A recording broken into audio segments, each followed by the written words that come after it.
And we get it rolling on the Krug Show Friday night after Warrior basketball and after day 1 and day 2 of the NCAA tournament.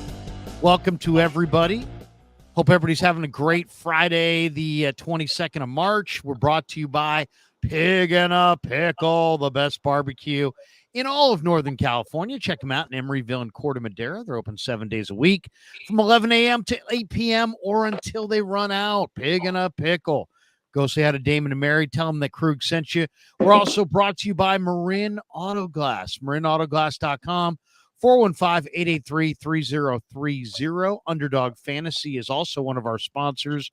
Check the link in the description. Use the promo code Krug, and they will match you up to $100. So check that out. And today in Underdog Fantasy, and I'll have to look to see if I did well, but in the Warrior game, I had Chris Paul higher than 9 points, Steph Curry higher than 26.5 points, Pascal Siakam higher than 21.5 points, Trace Jackson Davis higher than 10.5 points, and Draymond Green higher than 7.5 points. Pacers beat the Warriors. We'll get into that maybe in a little bit. And we're also brought to you by our good friends at Sharp Corner Sports Cards and Collectibles. Check them out in Pacific Grove. Call Anthony Catania at 831-521-5264. Well, with us on this Friday night as we get things rolling after Warrior basketball and after the second day of the tourney, we've got a full house tonight. The great Dan Coach Emilio, you recognize down below there. Danny is an avid fantasy football player, Farhan's worst enemy, and the owner of NorCal Sports Network, a burgeoning YouTube show that covers the San Francisco Giants and their demise. No, I mean not their demise, and roots heavily for their demise. No, that's not true. And then Steve Coach Emilio, who's related to Danny's older, better-looking big brother, who is far more successful in life.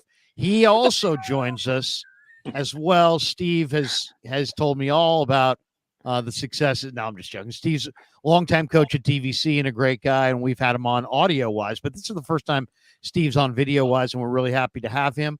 We also have Brian Katz, the former head coach at Sac State basketball, is with us. And, of course, if all you guys know me, you know I went to Sac State. I'm very partial to Sac State.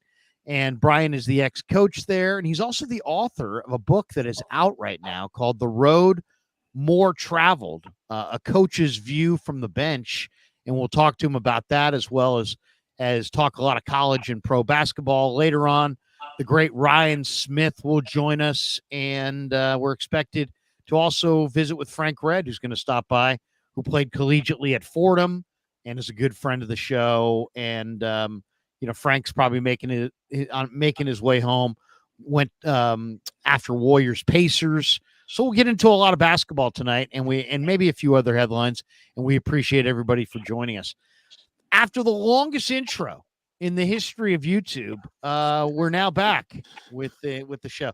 Guys, good to see you. Brian, especially you, since you are our featured guest tonight. And why don't we, before we get into the tourney and before we get into the Warriors, let's talk a little bit, Brian, about your book and tell people a little bit about it and where they can get it and what's in it, because we talked a few weeks ago about this. I've read a couple chapters.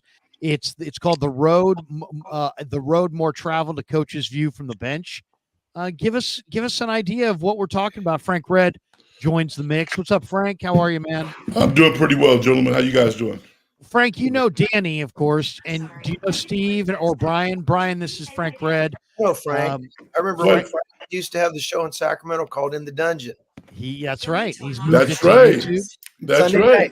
Sunday night. And also Frank played at Fordham, and is now an educator. And Steve, Steve coached at TVC for a long time. We just got into this, and we were going to talk a little bit about the tourney and the Warriors, but I wanted to first get Brian's thoughts on his book so we can promote that a little bit. Brian's got a brand new book out, which is very cool. It's called The Road More Traveled, a Coach's View from the Bench. Brian, tell us a little bit about the book, where people can get it, and what's in it. Yeah, it's out on Amazon now. So, I mean, somebody could order it as we're sitting here, but just to kind of backtrack a little bit and just kind of give a little intro into it. So I retired 2.5 years ago. And it's the funniest thing. The day I retired, I thought, I want to honor my former players. How am I going to do that? And all of a sudden it came to me, write a book. So what I did, very simply, it's 10 different stories totaling 13 people. In other words, there's 8 stories of individuals, and there's one story that has 2 kids in it and another one that has 3. So it's a total of 13, and it's my view, and it's the story of how they succeeded, how they overcame adversity, everything you can imagine from 8 of them are from junior college, 5 of them were from my time at Sac State. And during that time, I highlight through the entire book great examples of leadership, mentoring, and even parenting. It's really good examples of, it talks a lot about relationships between the player, the coach, the players, and each other. And I would call it the brass tacks, the day-to-day grind of all of it. There's some very conversation can be raw, and it's at the same time very heartwarming and emotional. So and Steve could really relate to this. In our core, we're JC guys. So sure. You end up with guys that typically it's a second chance, and you're trying to help them through and succeed in that second chance.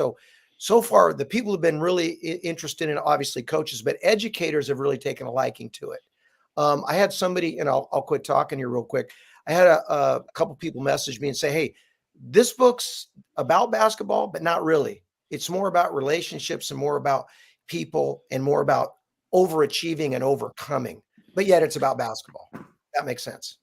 Well, no, it's funny too. It's like, we watched Steve Kerr excel as the Warriors coach, and obviously a guy who had a big hand in his career was Phil Jackson. And I thought, one of Phil Jackson's greatest things is that, he didn't just coach the team. It's so much more about X's and O's. It's so much more about the personalities, finding ways to relate, finding ways to motivate, finding ways to communicate, finding ways to bring the group closer together. An NBA team, starts in September and they wind up in June. And I would say it's the best team doesn't always win. Sometimes it's the team that stays together. Sometimes it's the team that grows together. I think you can make the argument the Warriors' last championship run, they weren't the best team in the league, but they grew together. And by the end, they were the last team standing. So there's a lot to be learned by, life lessons and life experiences. And I'm sure it's filled with that.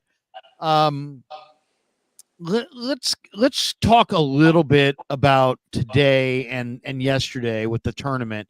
It's amazing to me, guys, that they all, this is the perfect format sporting event in America. And yet they still always talk about, what can we do to change it? What can we do to this? Can we add more teams? Can we subtract more teams? Nobody cares about Alabama playing Charleston if they played last week anywhere. But this week, if it's in the tournament, it's like, oh, I got to watch Alabama Charleston, So to me, there's something really basic about you win, you move on, you lose, you go home. And I think it's the greatest format that there is. The NBA is looking at that with envy, going, how do we copy that, steal that somehow? But they just can't and won't. And I don't know. To me, it's the secret to the tournament. If I walked it around the room and I said, what's the glue piece of the tournament? What makes the tourney? What would you guys say? Rye, why don't we start with you? The great Rye Smith is on the bottom screen there. Oh man. I mean, it's honestly, it's the chance for all these small schools to play the big time programs and just prove that I'm just getting finished watching, Grand Canyon take on St. Mary's, which, by the way, I didn't like that draw. I like to see mid-majors, like, normally St. Mary's is playing like an Indiana or something like that. I don't like it when they match up the 2 mid-majors. I'll just say that right now. It just annoys me. Like JMU, Wisconsin, that's all good. But yeah, it's just a chance for these like smaller schools to like, really show off the program. And I don't know, it's like, it seems like anything's possible. And then, yeah, it's the single elimination factor. I mean, it's kind of like why NFL is king, is it's 16 or so, whatever, 17 games. So every game really counts. And then you get to the playoffs and it's, win or go home. So I know Daryl Morey talked about maybe the NBA should like look into that for their playoffs. I mean, that'd be entertaining as hell, but they'll never do it. Yeah, the TV revenue. Give it up. Frank, what do you think? You played college ball. I mean, it's a magical time of the year. This year feels a little weird. No Greg Gumbel, no Jim Nantz. Some of the older announcers that have moved on. But in whatever case, I think Gumbel might have an illness in his family. But it feels a little different. But what do you think? What's the key to the tourney in your mind? I think two things. First and foremost, I was caught off guard a little bit when I came on. I didn't have my glasses on. Coach Katz, big fan of yours. No. And I can tell you why. But when you were coaching at the Stockton JC, which one was this? Delta College. Delta College and at Sac State, this is no BS. You were one of the best coaches in the country. I went to a clinic that you ran, and your JUCO kids literally ran these drills to perfection. I'm a coach. I've coached for 20-some-odd years, played for Tom Penders. You are a phenomenal coach. And beyond that, you're a great man because you talk about holding your players accountable. Your players could have been literally like NBA players on that particular day. They were so precise. They were so engaged. And I left that particular clinic on that day a better coach. So thank you. And you low key it, but this man's a great coach. I mean, you could have been coaching in Kentucky anywhere. And I'll say this, because he's on my channel, that makes me even a greater man. Really, if you really think about it logically, if Coach Katz is a great man and then he's on the Krug show, doesn't that make me even a greater man? It's all about me at the end of the day. It's the Krug show. No, I'm just joking. But Frank is not one to just throw flowery bouquets at people, Coach. So he means everything he says, and we know him for that. So that goes a great distance with me. That's a hell of a compliment from Frank. Absolutely. The two things though, Sac State, Kentucky. Great coaches are not defined by their record or where they work. That's number one about the NCAA tournament. We saw that yesterday. And kids are kids, all right? And when the lights shine brightly, it doesn't matter if you're a 5-star or a 3-star, you're all in the same place at that point, and you see the vulnerabilities. I think that's really what I take away from it. So you can have a kid like a Brandon Podzinski from a Santa Clara and believe that he can make it at the highest level and then go on and show that he can. So I'm looking for these young players emerge and show that they belong. So that's what I look at. Danny, you got a thought on the tourney and the magic of the tourney, or are you still in a Blake Snell fog? I think the tourney is it's stories like yesterday. Oakland's Jack, his last name's escaping me. The kid, the 35-year-old policeman. Yeah, Yes. yeah, 10 for 20 from 3-pointers and upset Kentucky. Games like that. I mean, it just. Like Rye said, it's a chance for, smaller schools, unknown players to make a name for themselves. And, hitting threes and then just talking shit in Reed Shepherd's face, who like people are, mocking to go number 1 overall. It's just awesome. Yeah. No, I stories like that. I mean, I always remember the big play with NC State, Jimmy V, last second.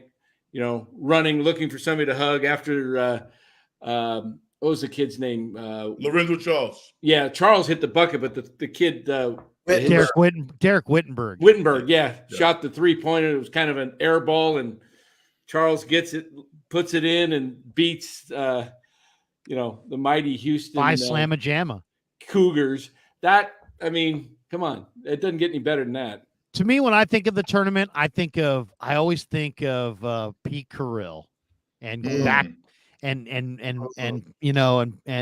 Princeton going backdoor all day on UCLA, and I loved watching it. It was just beautiful basketball to watch. And you're going to overplay me. Fine. I'm going to slip backdoor. We're going to make that pass all day.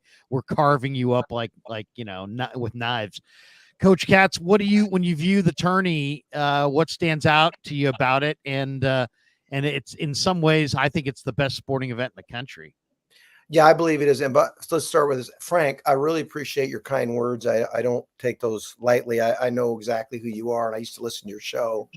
And so thank you so much. I appreciate that. Yeah. To me, the NCAA thing is all about kind of the intrigue of the Cinderella, the upset, exactly what Rye said, exactly what we're kind of echoing here.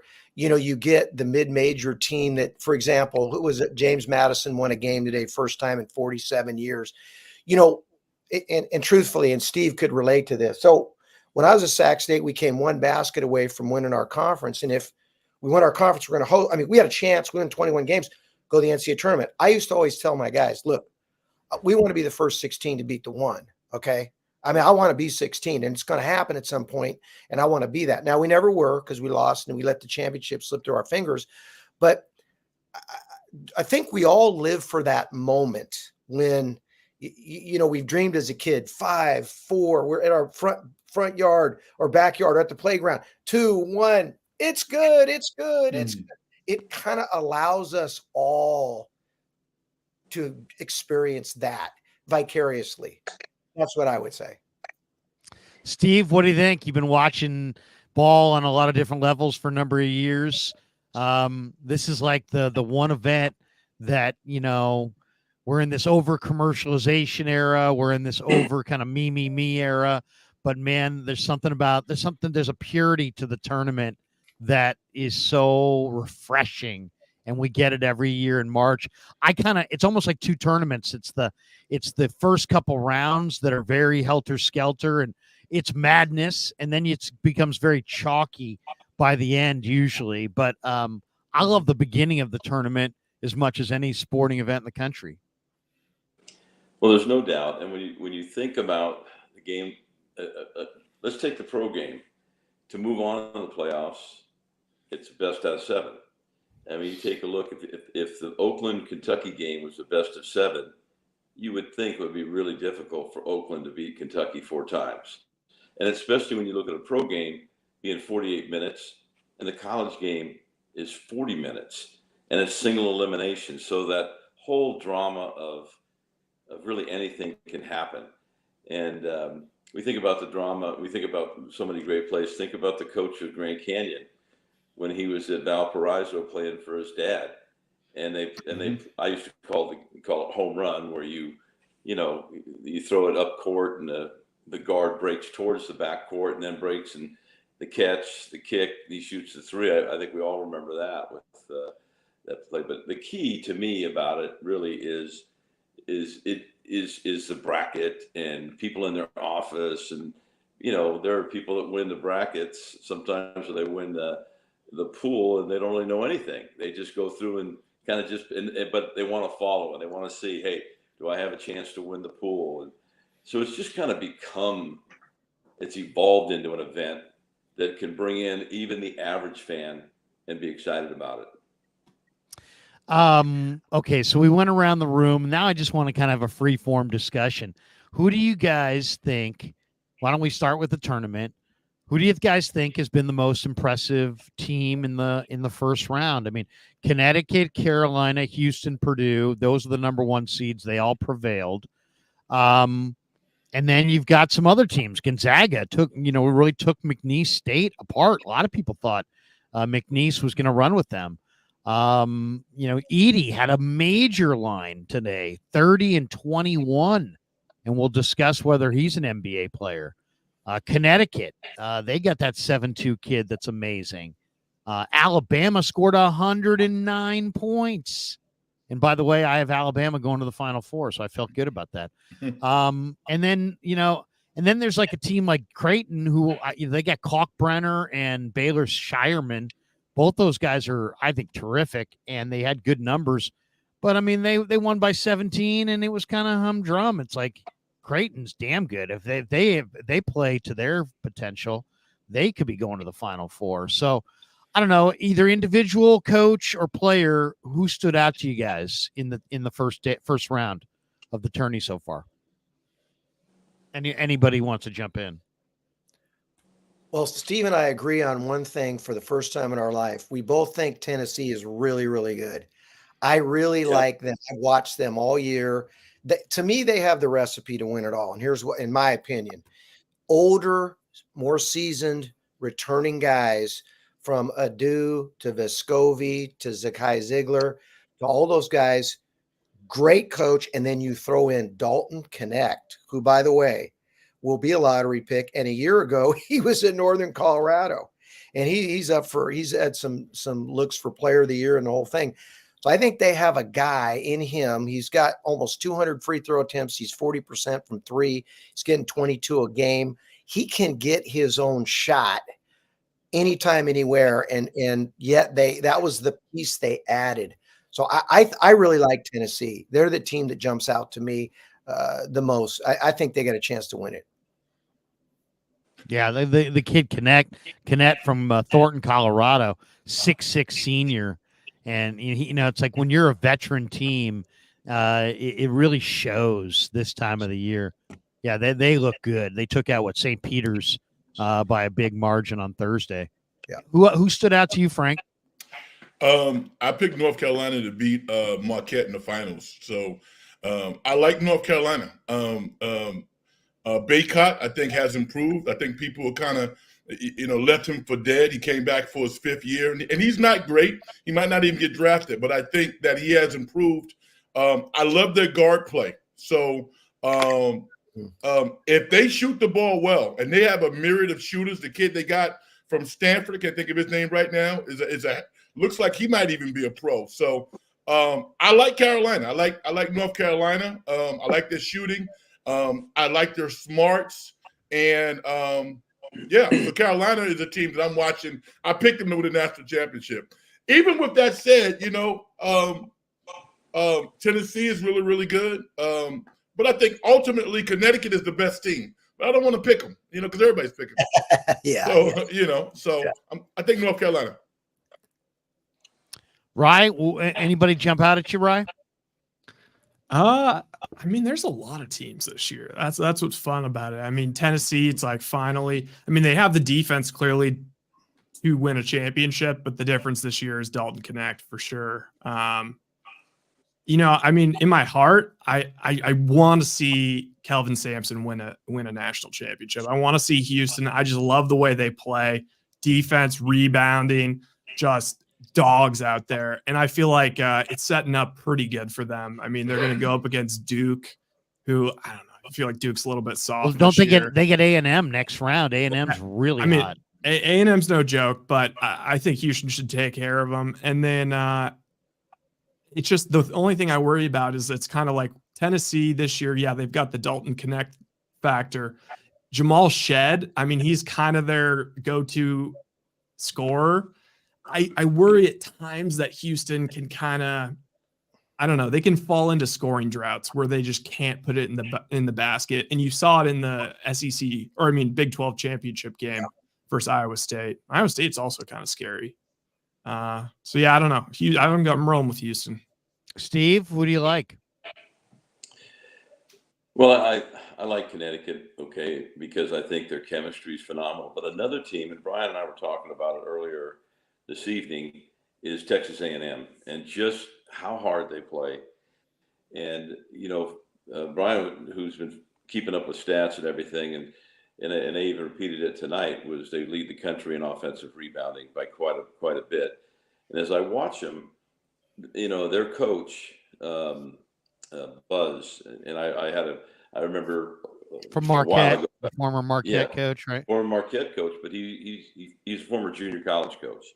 And when he was at Marquette, he was recruiting one of my players at Diablo Valley, Brian Mo Charlo, who was recruiting Mo, and we had great conversations, and he said, first of all, let's right off the bat, let's relate. I'm a junior college coach, and as Brian, who spent great success at Sac State, just building that program, he considers himself a junior college coach. There's so many coaches, even Chris Beard. When you look at this great coach, who's at Mississippi now. I've often said this, that if you could be successful coaching in junior college, you have a great chance to be coaching success at just about any level. And the unity that they have at A&M, I think, is created by the coach. And you even watch him after the game, their emotions and how he interacts with them.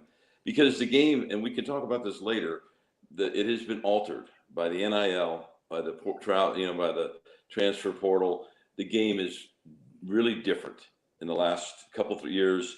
It's the wild, wild west, and the relationships there's so many factors vying against good relationships that has created just a cesspool of a lot of things.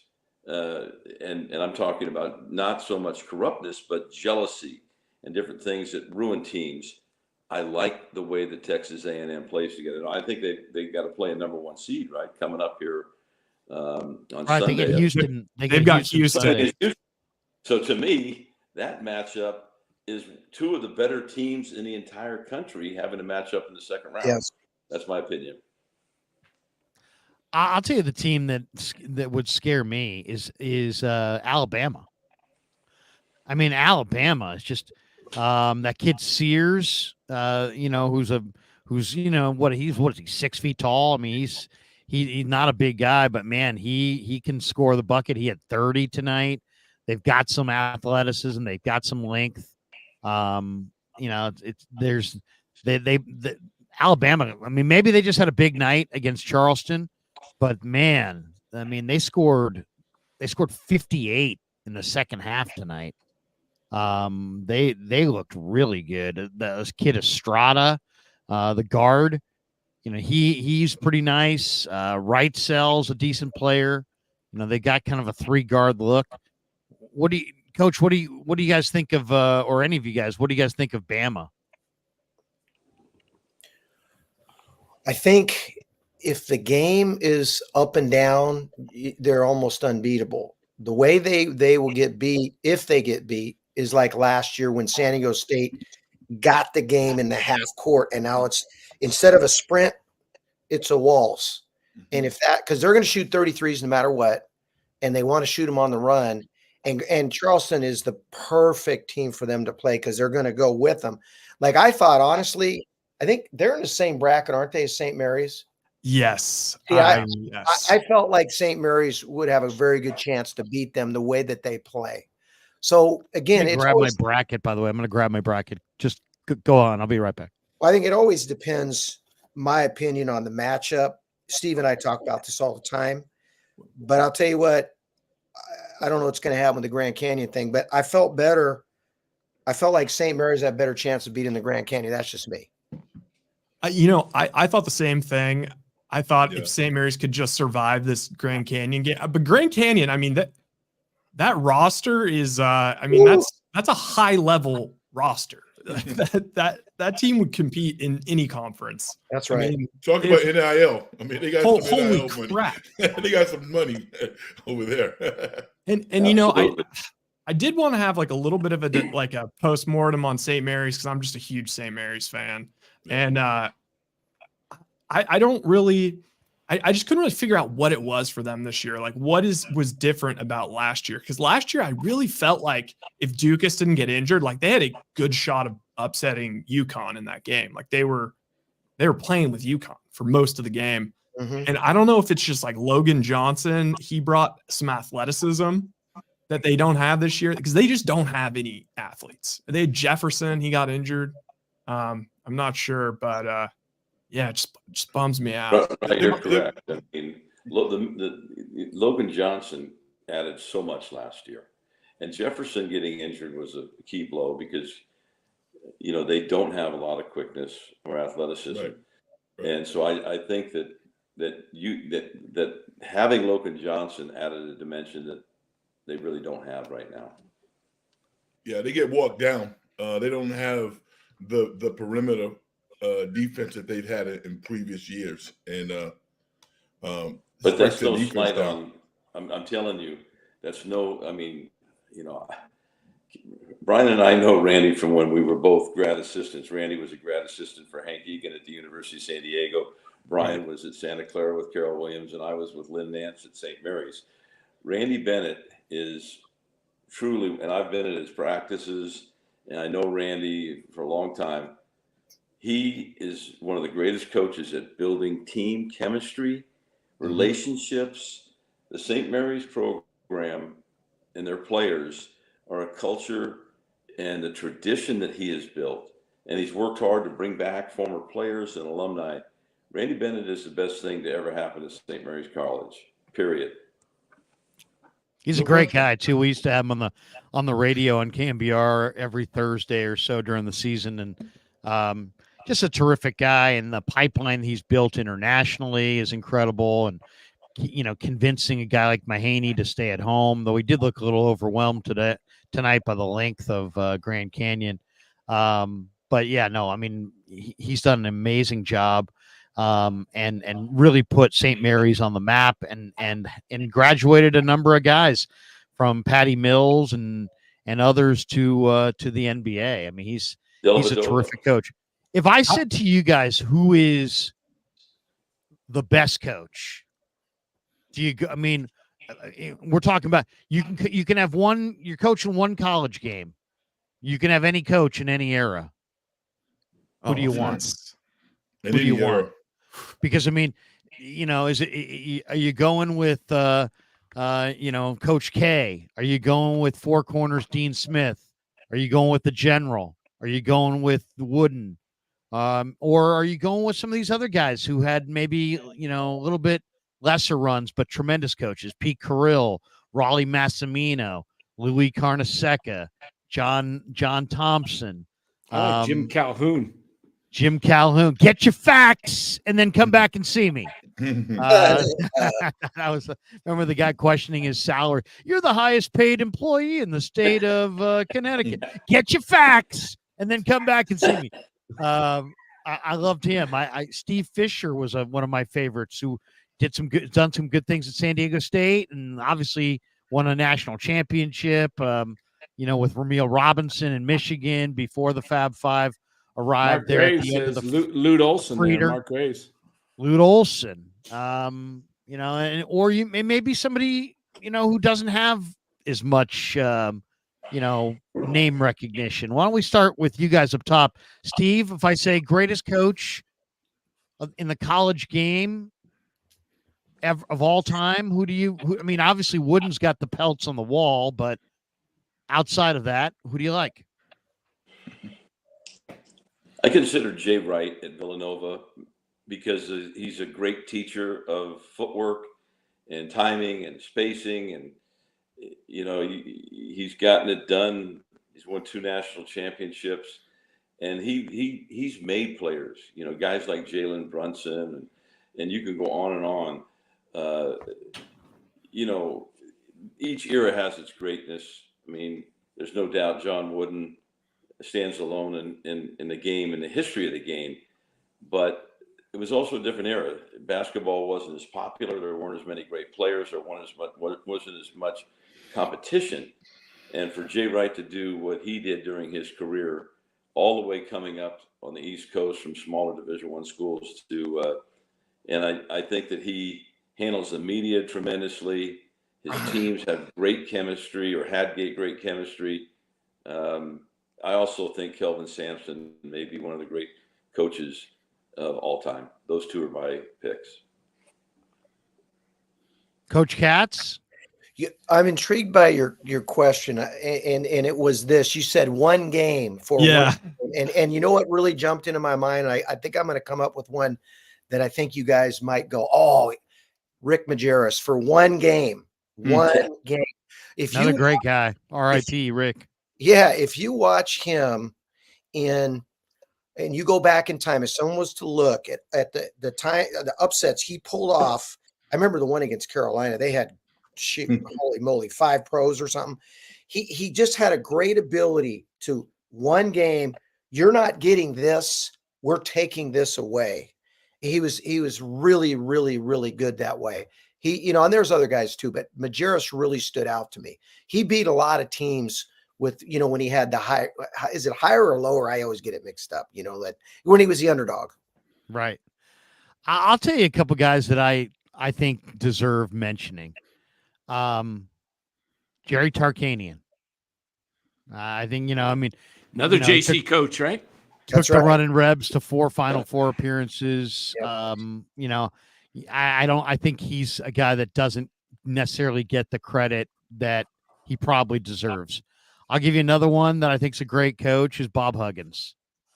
I think Bob Huggins is a tremendous basketball coach. I mean, almost 1,000 victories, and he never won a title. If he had, he would rank higher on most people's lists if he had gotten that done. And then if I got to go with the ultimate, I love the way that Rick Pitino's teams played defense and the energy that his teams brought in different spots, different programs, different parts of the country. I think Pitino would be right up there. And I'll give you one last one that I love, and I always thought he was a really underrated coach. The former Maryland coach, Gary Williams. Mm-hmm. Oh yeah. Very good coach.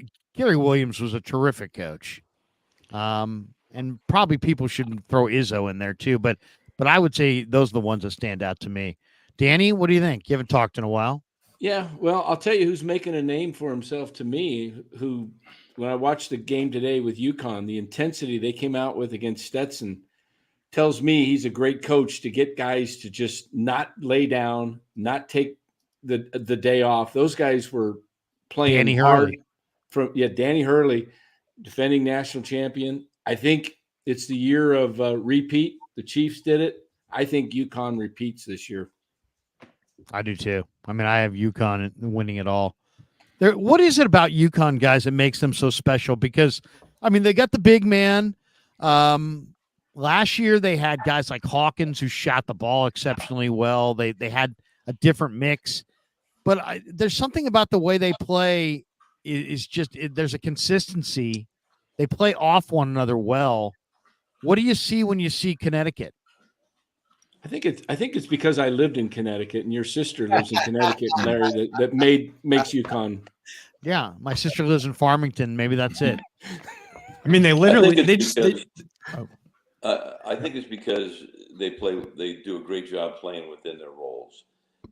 That's one of the things coaching a team sport, but especially basketball, where baseball's a team sport, but the shortstop's going over to first base, whenever he wants. I think that Danny Hurley is an excellent coach. He did a great job at Rhode Island, and he's moved himself up. His guys accept their roles, and they play within it. The way they pass, the way they play together, their passings, their passing decisions are on time, on target. They're fundamentally sound, and I just think that Hurley has done a great job. And he's had great players. He has great players. But to me, it's a team that accepts their roles and buys in, and their unit. And I think that's why Hurley is exceptional. Go ahead, Rye. Okay, I'm gonna throw out a few just because I'm not, I can't go as far back as you guys, but I got a couple that I just am fond of just from over the years. I'll throw out Bo Ryan.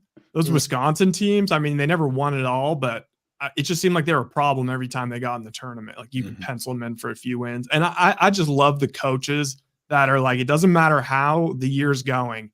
I just know blindly I can, I can go with those guys. They're going to win a couple games in the tournament. Obviously, you have Izzo. I mean, Michigan State hasn't been able to put it together all year. And, of course, they look great in that opening round game. And I'm sure the Carolina game is going to be great.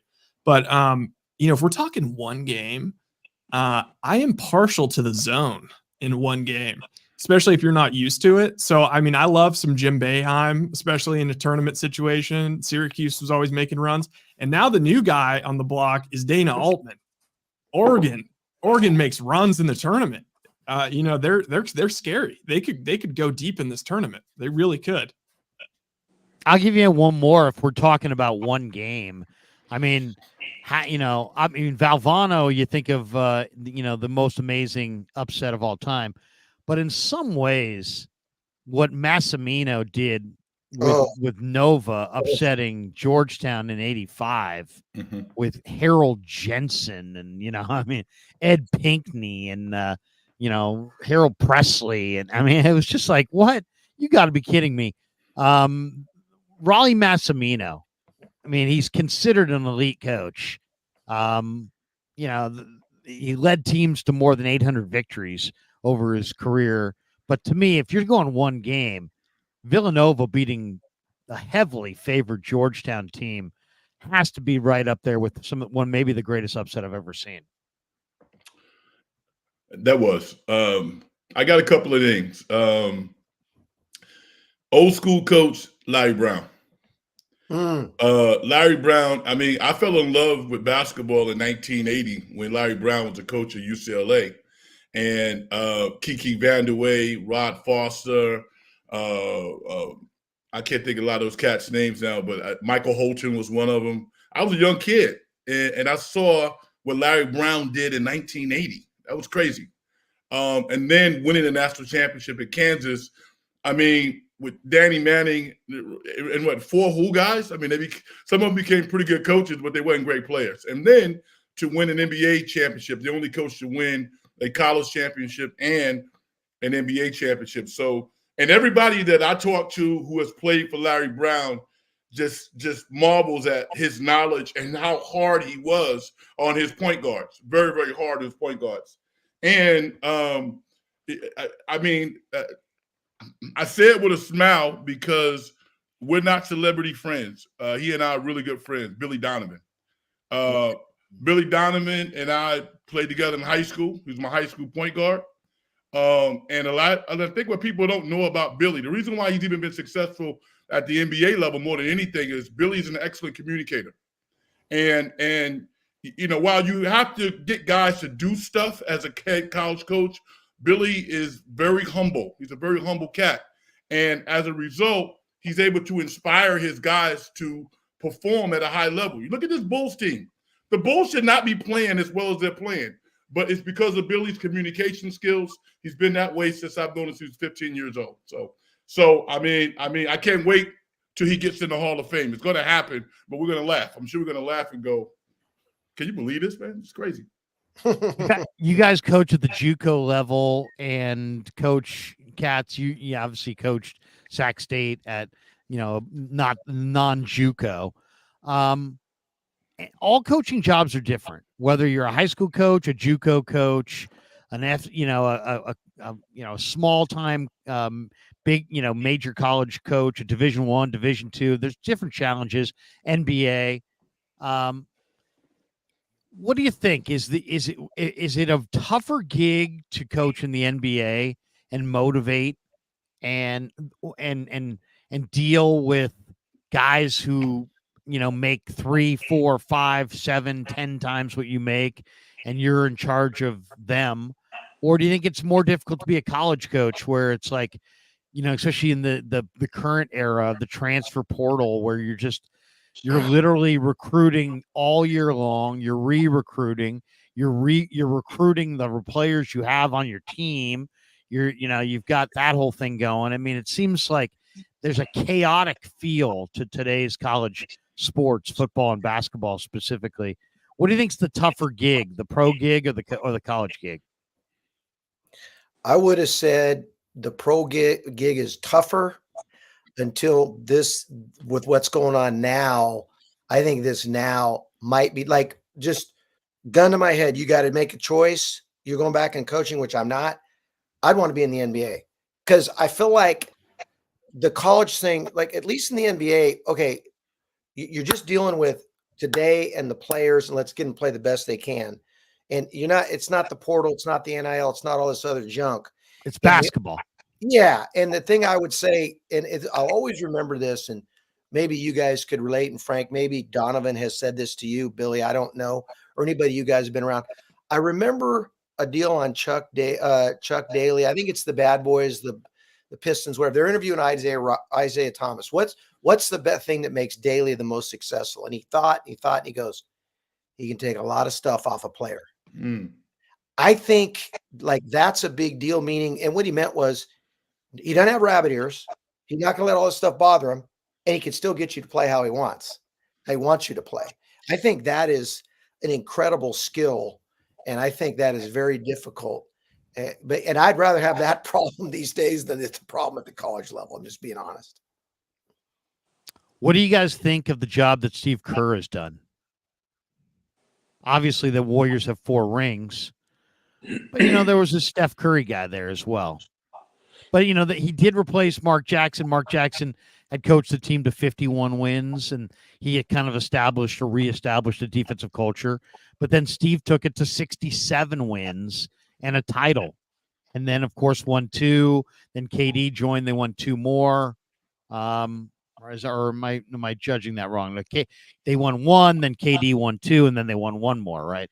Yes. So, but what do you think? Because I mean, I'll hear it every day. I've got a buddy who runs a donut shop here in Walnut Creek.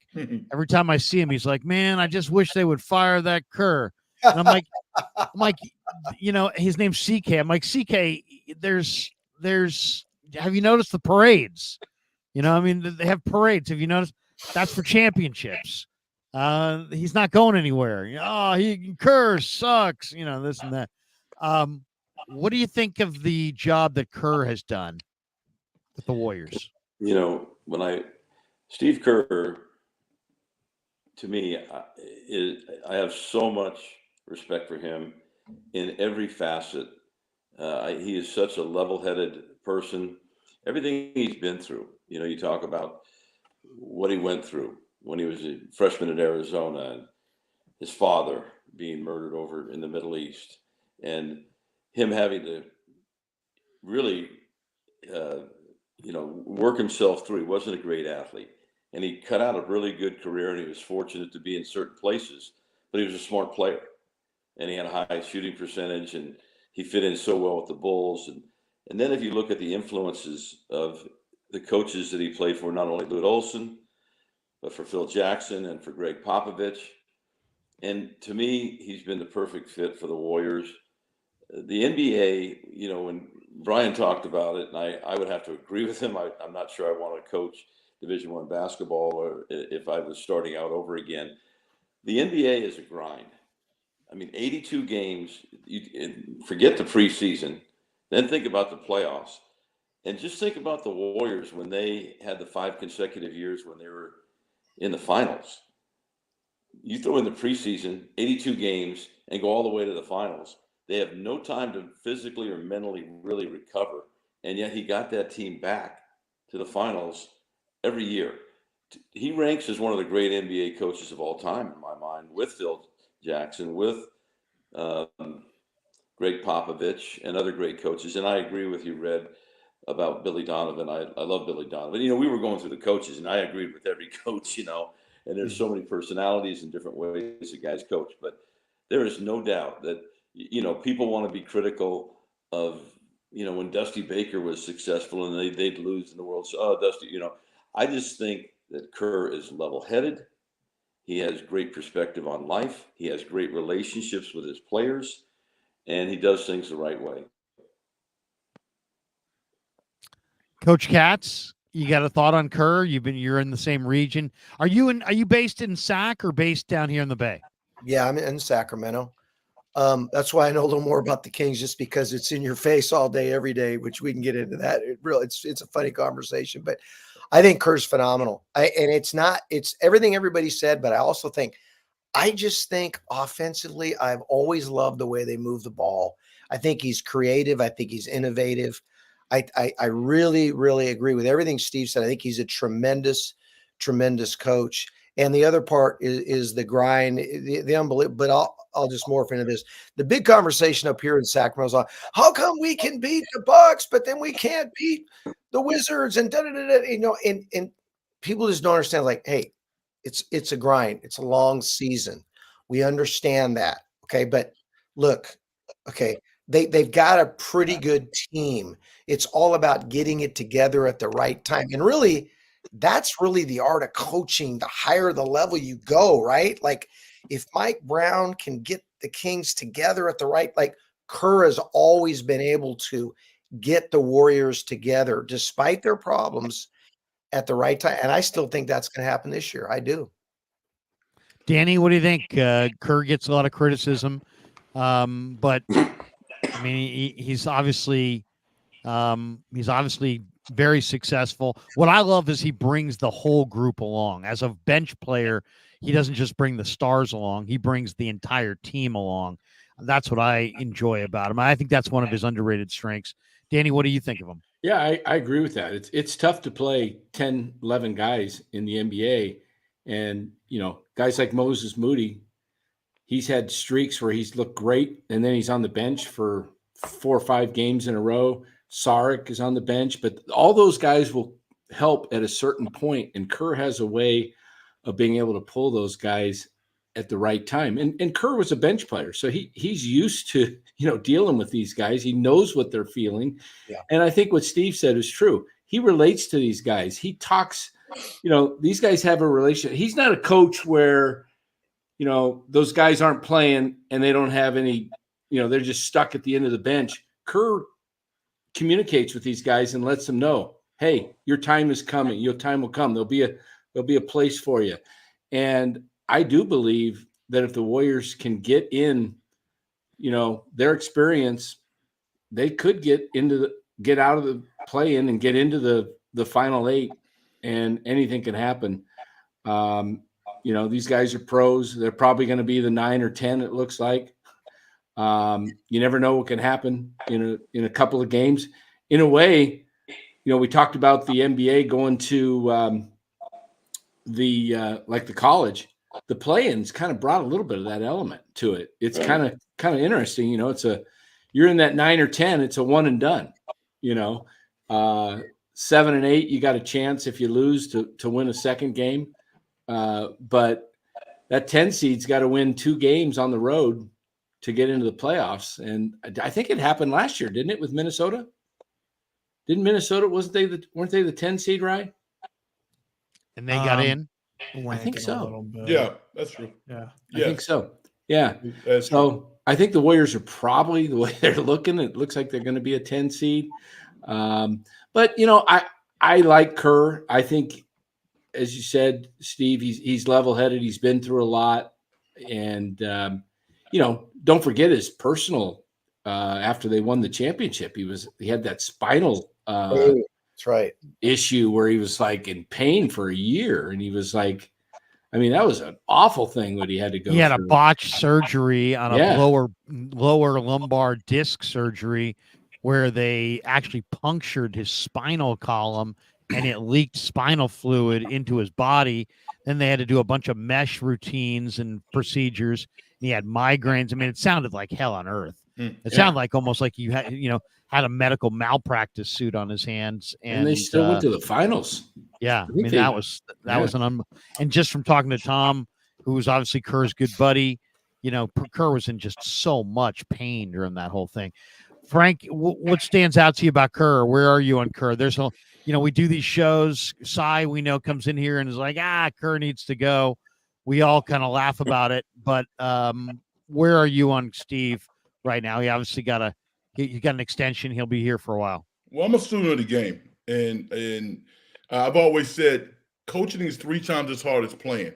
So you'll never hear me come on air or do anything and be disrespectful to somebody like Steve Kerr. Steve Kerr is a brilliant coach. What stands out to me more than anything is how he functions out of timeouts, his general philosophy on offense. But there isn't a perfect coach. And times change and players change. And you have to – that's why I think Popovich is – I'm starting to even appreciate Popovich even more because he's open to the idea that these young people change.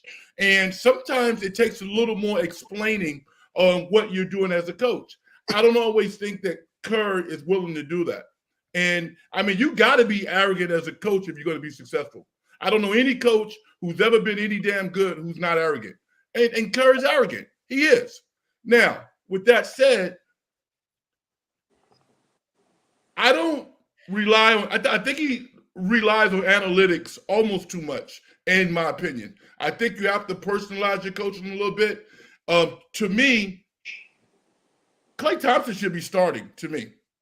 You know, you can look at his numbers off the bench, but it does not translate to wins and losses. And I think I give Klay Thompson more of the nod of being the consummate professional, because I think that some of what he has done has been taken away from him. So Kerr's a brilliant coach, but at the same time, he's like everybody else. He's capable of making mistakes. And I think he's made some mistakes this year, but that's okay. That's all right. You know, it's such a players' league. Watching tonight's game against the Pacers, and for those who didn't watch it, Pacers beat the Warriors 123-111. They took control in the third quarter with a 36-point third quarter, outscoring Golden State by 15, and just kind of rolled home in the fourth. Warriors had a rough three-point shooting night. They've shot 14 of 48 from beyond the arc, 29%. It's a lot of threes when they're not falling. But, you know, the thing that stood out to me, I mean, one, Podziemski had another 10-rebound night. He continues to rebound. But I think back to the draft where the Warriors had the third pick or second pick, and they could have gone, you know, it was like they could have gone with Wiseman. A lot of people were saying they should have gone with Tyrese Halliburton, and they said they didn't. He fell to Sacramento, went to Indiana in the Sabonis trade. I don't know if you watched Halliburton tonight. He's been cold recently, but tonight, 26 points, 11 assists, 2 rebounds, 4 steals, 3 block shots. He was plus 25 on the plus minus. He was the best player on the floor. If the Warriors had gone with Halliburton, would they still be on the top in the NBA right now? Would they be right there threatening the Celtics for you know, supremacy in the league if they had drafted Halliburton instead of Wiseman? What do you guys think? You know, it's hard to play the what if with that because they did win another championship. And Sure. As much as like it's funny to clown him now, Jordan Poole actually was a huge part of that. And I don't think Jordan Poole would have emerged if they had a Halliburton or Alonzo Ball in that spot. That said, I mean, obviously Halliburton would be awesome right now. It literally would feel like we're passing off the Steph Curry generation to the house. Like they have very similar games. I just love the way Halliburton plays.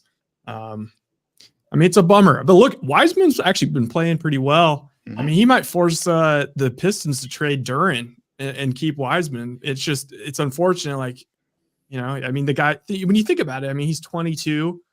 Trace Jackson Davis is 24.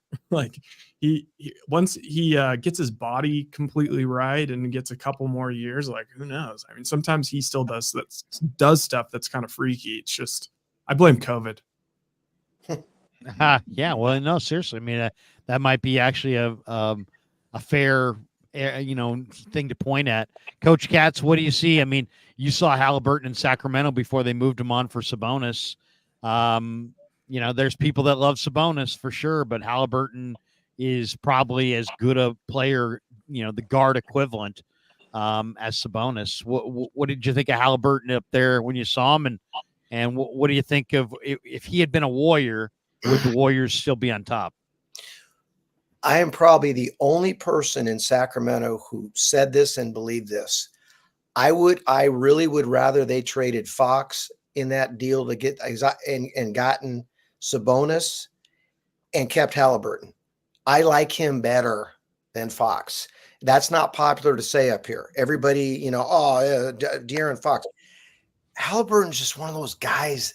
You can just tell guys love to play with him. The ball moves. He just does so many different things. And yes, I think they would be back up there had they drafted him. But again, I'm going to go back.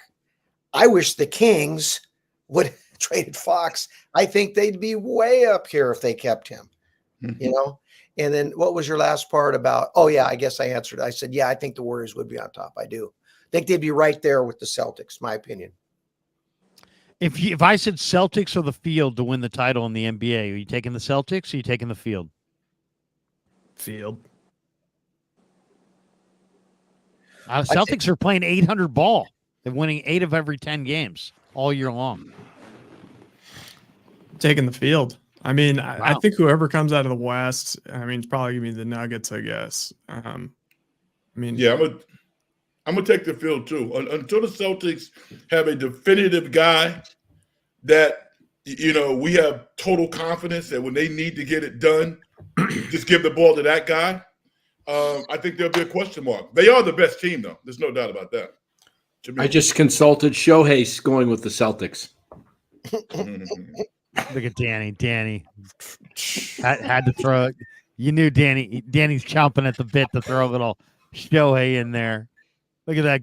Look at that Cheshire cat grin from me. Wait a minute.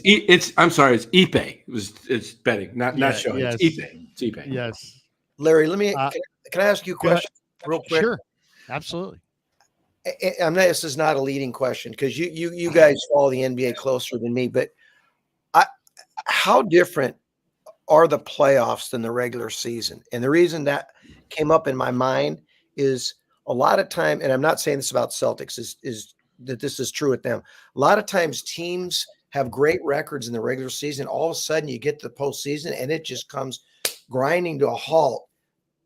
You've watched it forever and ever, the NBA, Larry. How different is it in the regular season than the postseason, in your opinion?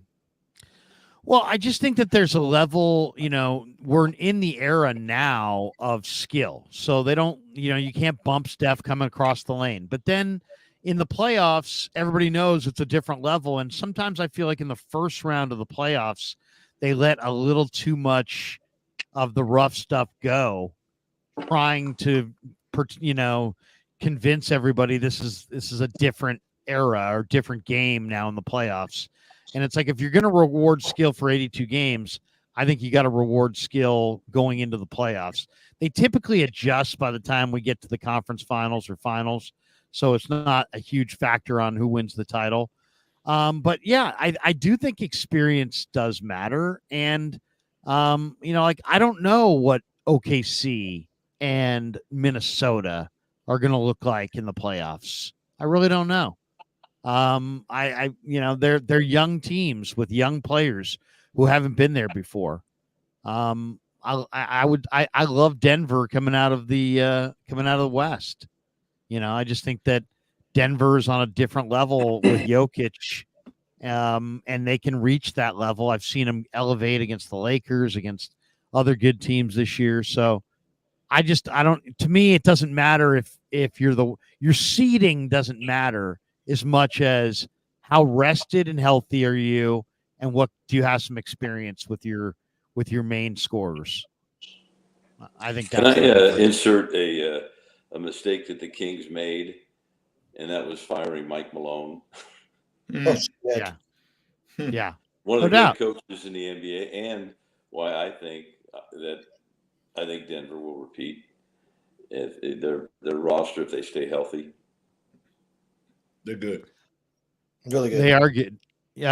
Denver, the thing that I always think that you should look at in sports that really transcends sport. It's not really about the NBA or baseball or the NFL.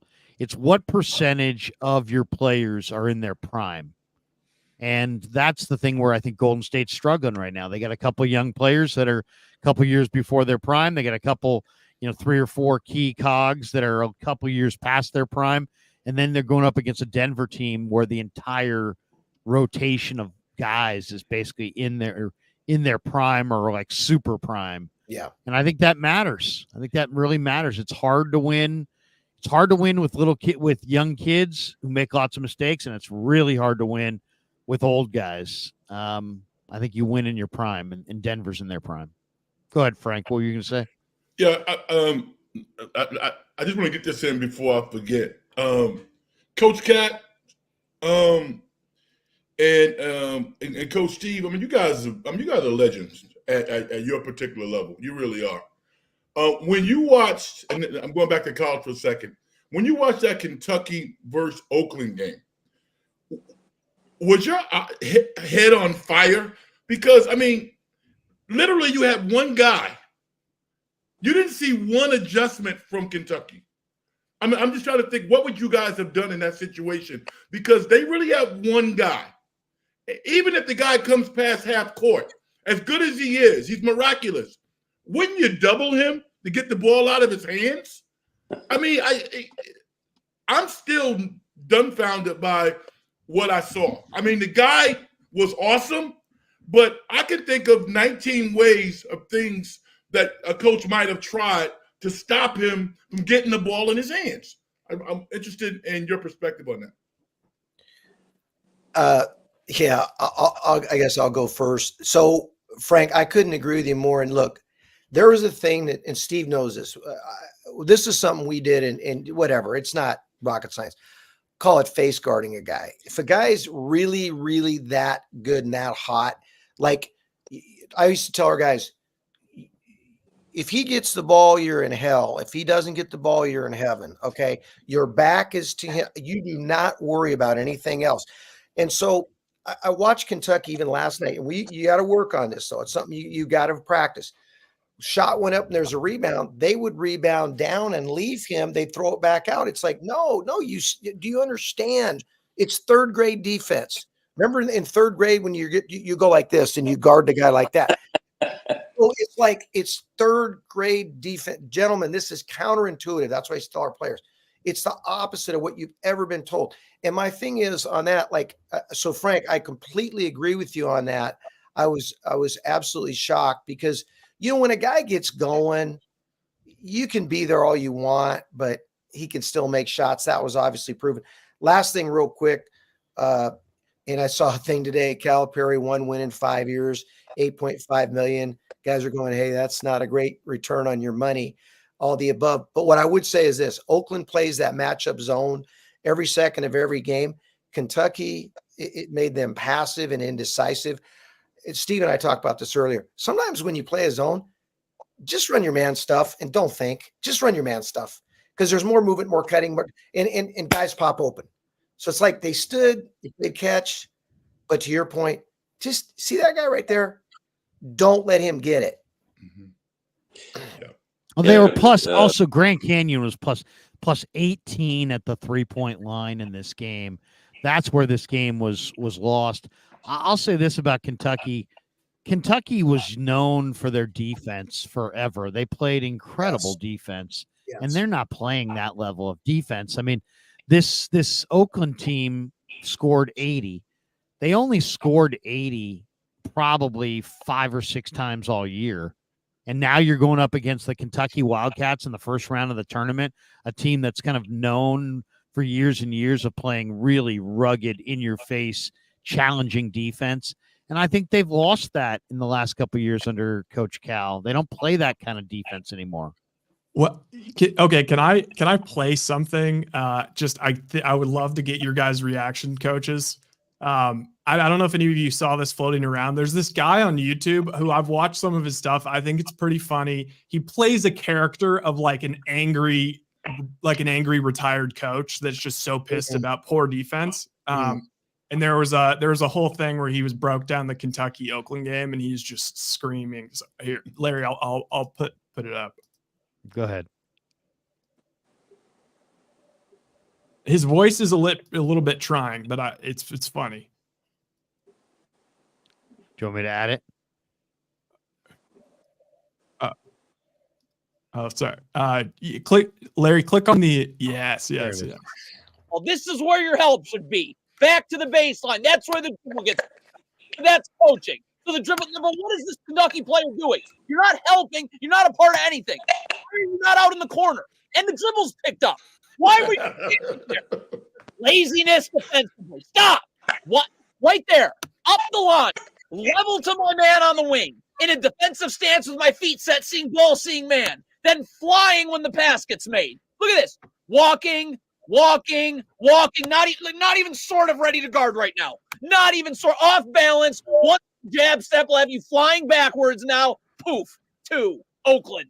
Kid for Oakland hit about 100 threes. So here's a cross screen. You got to jam him as he comes through if you're guarding the screener here. You don't. How about this second cross screen? Could we jam him now as he comes through to knock him off the spot so the defender has some time to get through these screens? No, wide open, over and over and over and over. Stagger screen. First of all, it's supposed to be over, under. But the main problem, and this is where Calipari's awful. This kid's about to hit 100 threes. I must be connected to the screener with my arms extended, so he can't curl. You're nowhere. Calipari's a disgrace. Do you know where your double is? Don't you work on this preparing for this game? V-Sitch is in the middle of the floor. That's where we want to force Klay Thompson right here. Now, this guard should be rotating down, seeing ball and man to possibly get a post dig out of this. But your help's in the middle of the floor. Force Klay Thompson to the middle of the floor.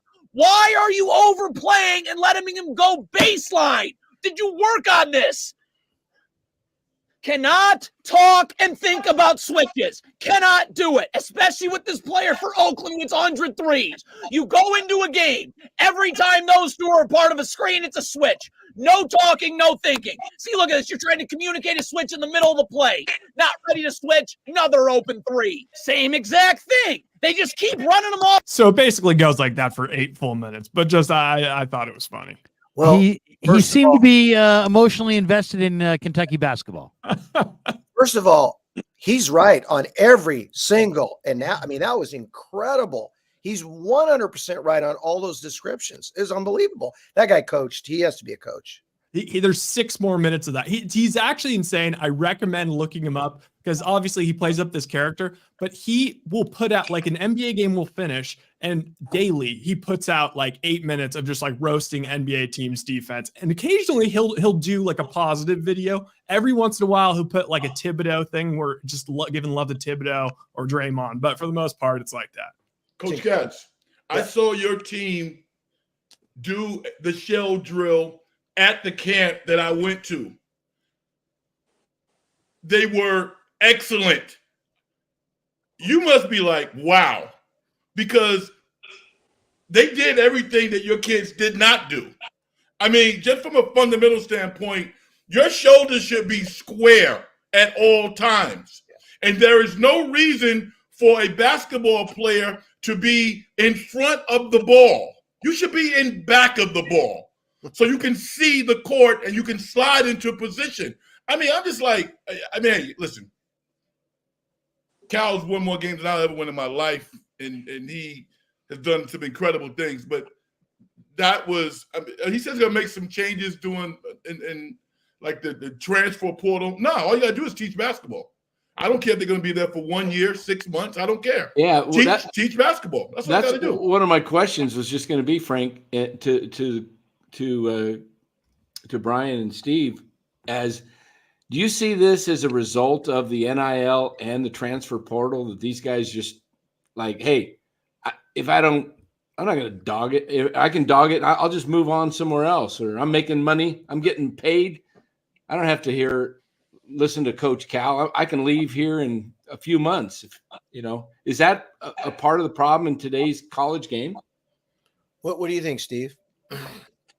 Well, that's a loaded question in the sense that within a team, when a team starts, when the season starts in September and October and you start practicing, you know whether you have a unit or not. It's not your starters that you got to worry about their attitudes. It's the last 5 guys in the bench that make whether the team is together or not.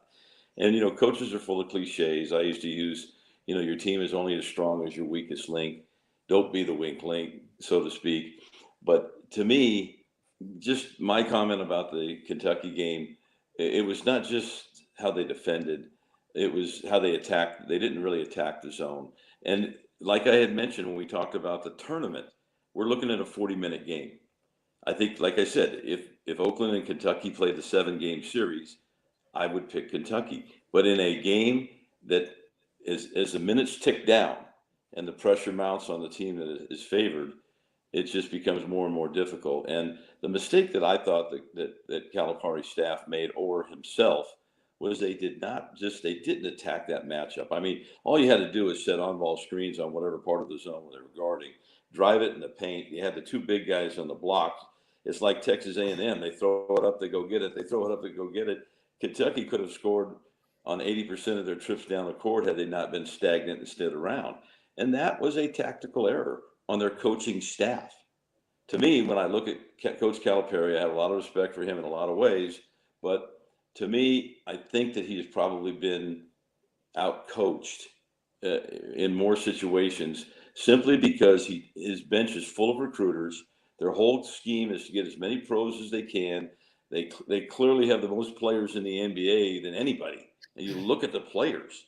And even when he was at Memphis, the guys from Derrick Rose, to me, he played the game of, the college game of getting as many pros as you can.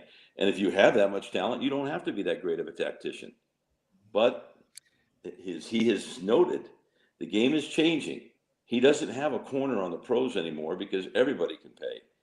I mean, everybody. I mean, you get enough money at Portland State with some guy, and you can get a hell of a team. So, Grand Canyon. Yeah, well, Grand Canyon, and Red. When you said they had a lot of money, believe me, the people behind that school, behind that program, even before the NIL came, there was a period where the NCAA allowed stipends. Remember, Right. Brian? You could get. They gave the most money to anybody for meal money and expenses. And so that Grand school Canyon has did? got a lot of money. Grand Canyon. There's a yeah. lot of money there. I noticed. I mean, Well, you know who the president of Grand Canyon is? No. Because I live right here. It's Jerry Colangelo. Oh, But you're Jerry right. Colangelo, I don't know if he's way. the president, but it is. But Right. Jerry my Colangelo's like the started more franchises than anybody. I mean, he's point- right. he They I think put they a have lot of great money coach. into that. Look, I think they have a great coach. I think Dan Marley was an experiment, and he's a hell of a player. But he didn't have a lot of coaching experience. But to me, if I was in Calipari's situation, I would find a great, an old coach, a great tactician, and I would give him a lot of responsibility in building game plans and setting up scouting reports and doing things that to me, I have yet to see over the years. I've yet to see him outcoach anybody. He's it's interesting. The He's guy's got outcoached. 6 Final Fours. He vacated 2. He's sub 500 in the NBA. And he's I'm a not 3-time knocking Cal. coach of the I'm year. not knocking him because what he No, does, I mean, yeah. he gets players. And That's his sure. excuse Still in that. immediately, and the Kentucky fans hate this, is he goes back to like, look, what do you want me to do? Like my job is to transform lives. I get these kids in and I get them in the NBA. Like that's always what he says. Can I just read the guys that have been in his program since Anthony Davis? That's when they won the championship. But this is just like the last 10 years basically. And just think about this. He hasn't made it to a title game with any of these guys. He had Maxey. Julius Randle, Karl Anthony Towns, Trey Lyles, Devin Booker, Jamal Murray, Malik Monk, De'Aaron Fox, Bam Adebayo, Jared Vanderbilt, Shai Gilgeous-Alexander, PJ Washington, Tyler Hero, Emmanuel Quickley, Tyrese Maxey, Isaiah Jackson, Ty Washington, Shaden Sharp, Johnny Juzang, Carson Wallace, Oscar Shibwe, Jacob Toppin. That is some insane talent. He's busy shaking hands on draft night. That's for sure. He's making $8.5 million a year, by the way. I kind of had a question that was of interest to me as a coaches. What's the recruiting like from? I mean, Brian, you could probably test this more because you did the junior college. That you still got to recruit there, but then recruiting for Sac State, and in your recruiting, who's one player, if you care to share it, if you're able to, who you thought maybe you had that you lost that turned out to be a great player somewhere else? It's always, first of all, I want to go back to everything and I'll give you one. Dan, it's the recruiting. This is a little known secret. Division I coaches won't publicly say it, but everyone of them is miserable because I'll give you a simple example, and I won't name the kid because I don't want to. I know it's just one simple example of a kid who's playing in the tournament right now that's currently being recruited by everybody else on all the other teams for big money. And so how do you coach that guy? Mm-hmm. He's got 1 foot. Yeah, he's thinking about the tournament, but he's also thinking about, I'm going to trade up next year and cash in. And I don't mean he's saying, I'm going to put my name in the portal because that's the big myth about the portal. People say you don't quit a job or leave a job unless you have a job. They're right. You don't put your name in the portal list. You already know what you're going to get. That, like for me, and I'll come back to your deal. For me, I never cared if anybody broke rules. I didn't care. I just don't care because I can't control it. The one thing I care about, I don't want anybody recruiting a guy off my roster. Mhm. And that right now is the biggest thing going in college basketball is everybody recruiting guys off everybody else's roster. And it is dirty and it's hard to coach. Now, It's made that handshake line really interesting, though, hasn't it? You know what I told our guys in the Big Sky? It's a true story. About one of my last meetings in the Big Sky, I kind of said one day, when this whole thing came down, I said, hey, listen, I'm the oldest guy in the room and all of you can kick my ass, I'm sure. But I'm going to let you know this right now. If any of you pause or stop to talk to one of my players, we are fighting.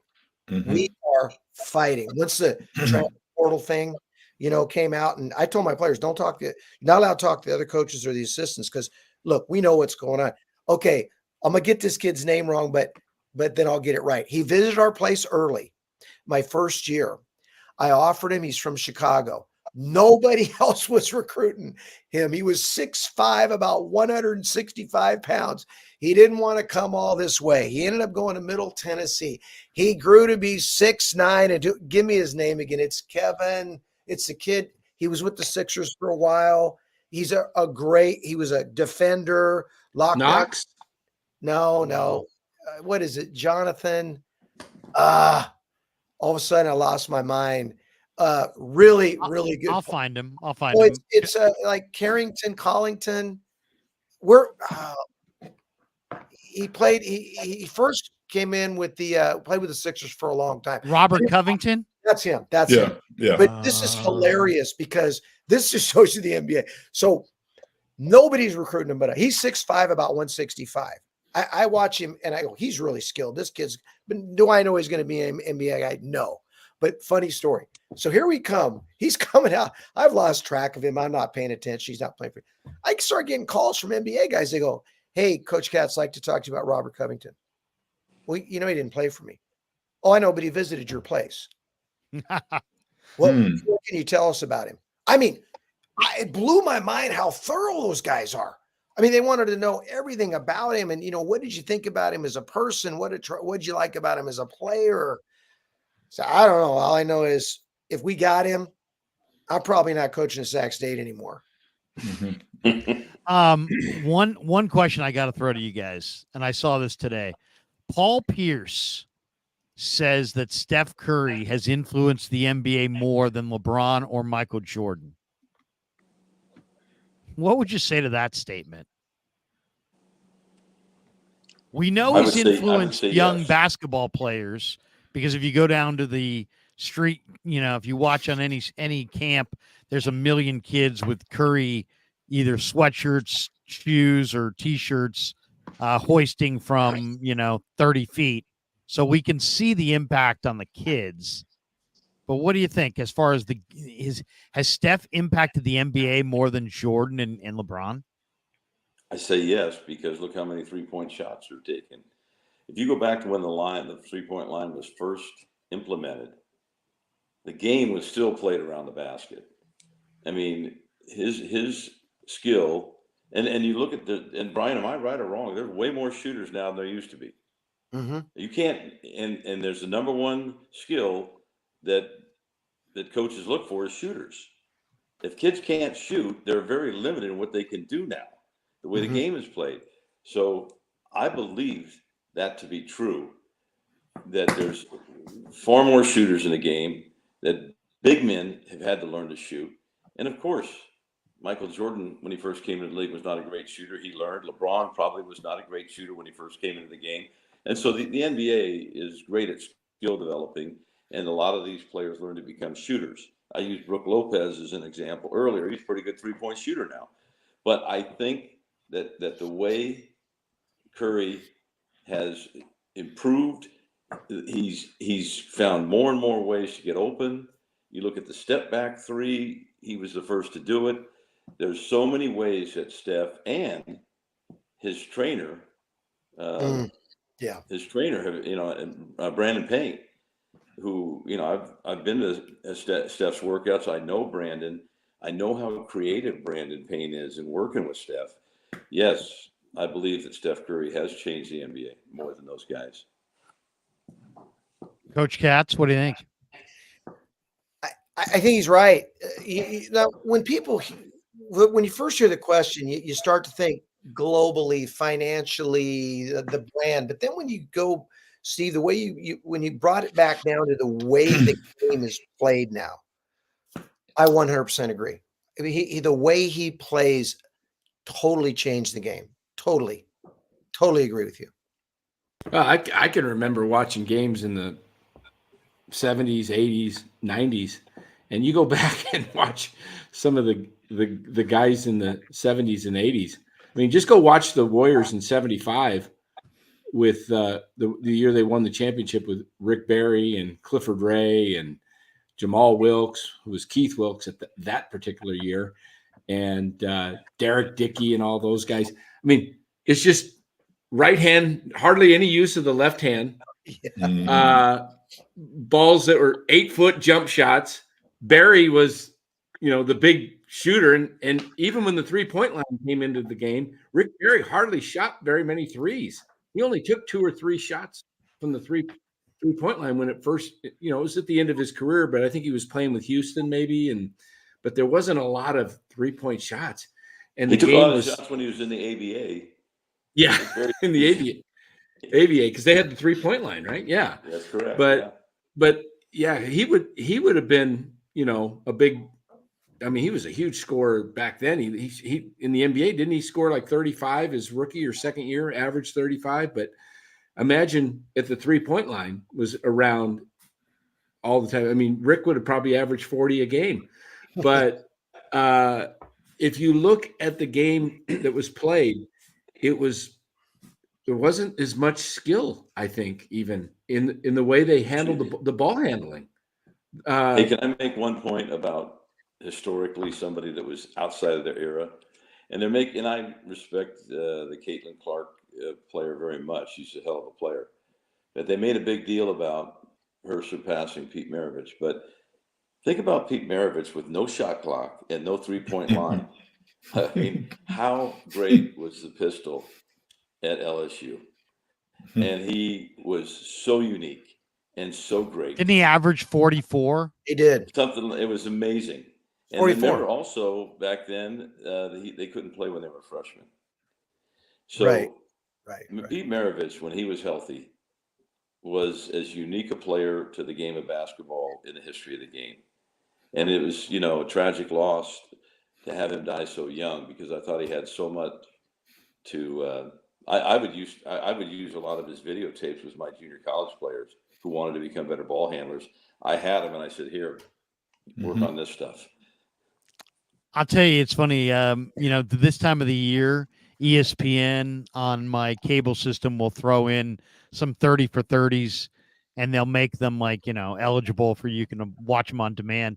So the other night, there was nothing to watch, and I watched both Survive and Advance, which so good. I really love Jimmy V. I met with Jimmy V one time, and that whole part about where he stands up and he's like, the one thing my father gave me was my father believed in me, and my bags are packed, and it really hit home for me, because I felt like my dad always really believed in me and fueled my whole dream.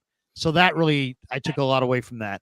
But the other one, not just the Survive and Advance was amazing, but the Houston Cougars story on the Phi Slamma Jamma, and with Larry Michaud and Benny Anders and all those guys, and Drexler and flying over guys, and obviously Olajuwon, who was a defensive player when he came to Houston, and by the time he left, he was an equally awesome offensive player. And Guy Lewis was just kind of forgotten through the years in a lot of ways.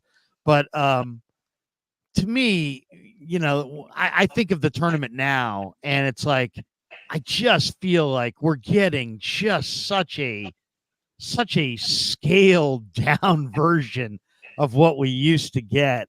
I mean, I remember game 2 of the Final Four, Louisville, Houston, watching it live with Rodney McCray and that Louisville team with Denny Crum and the Houston team and all the dunks. And I mean, usually sports gets bigger, better, and more dynamic as time goes on, but there's nothing bigger or better or more dynamic about any game that we saw the last 2 days than what the Houston Cougars did to Louisville on that Final Four Saturday. So I don't know. I mean, where are you guys overall with college basketball? It's like, I love college basketball, but like I so much think of how it used to be and the stars and the name recognition and the quality of the ball. And it just was like, it's not even close. It's like so night and day. It was so much better. And this is not, and Rye, I know there's probably Rye's thinking this is just like an old man take, yesterday was better than today. But there's some cases where that's just kind of bunch of crap. But in this case, there's no doubt that era in the 80s and 90s and, I don't know exactly when it turned, but that level of college basketball was spectacular. What do you guys think? I mean, obviously it's true, but I mean, it's taken a long time to get to where we're at now. It just, do you have a greater appreciation for those days now that they're so far gone? I have a theory. We knew those players because we could kind of almost bank in that they were going to be there for like 3 years. That doesn't happen anymore. I mean, like the kid who's playing for Tennessee now, who was at Northern Colorado. If he wasn't going to the NBA, by the time they built that guy up next year coming into college, if he had another year, he would be a superstar. We would be anticipating watching him play. So I think it has a lot to do with just the notoriety of those guys. Jordan played 3 years in college. Olajuwon played 3 years in college. So I just think it's just the lack of knowledge of the current players who are really, really good, maybe not as good as those guys, but we knew those players of the past. We knew Allen Iverson. It wasn't a one-and-done type deal. So that's my take on it. What do you guys think? What do you guys think of the do you think college basketball was better having a so-called villain? I don't know what to say villain, but somebody to knock off the perch, like when UCLA was winning championship after championship. I just remember the UCLA Louisville game when Darrell Griffith and Bill Walton, Doc Griffith and Bill Walton, and I think Louisville ended up winning the game in overtime or double overtime, if I recall.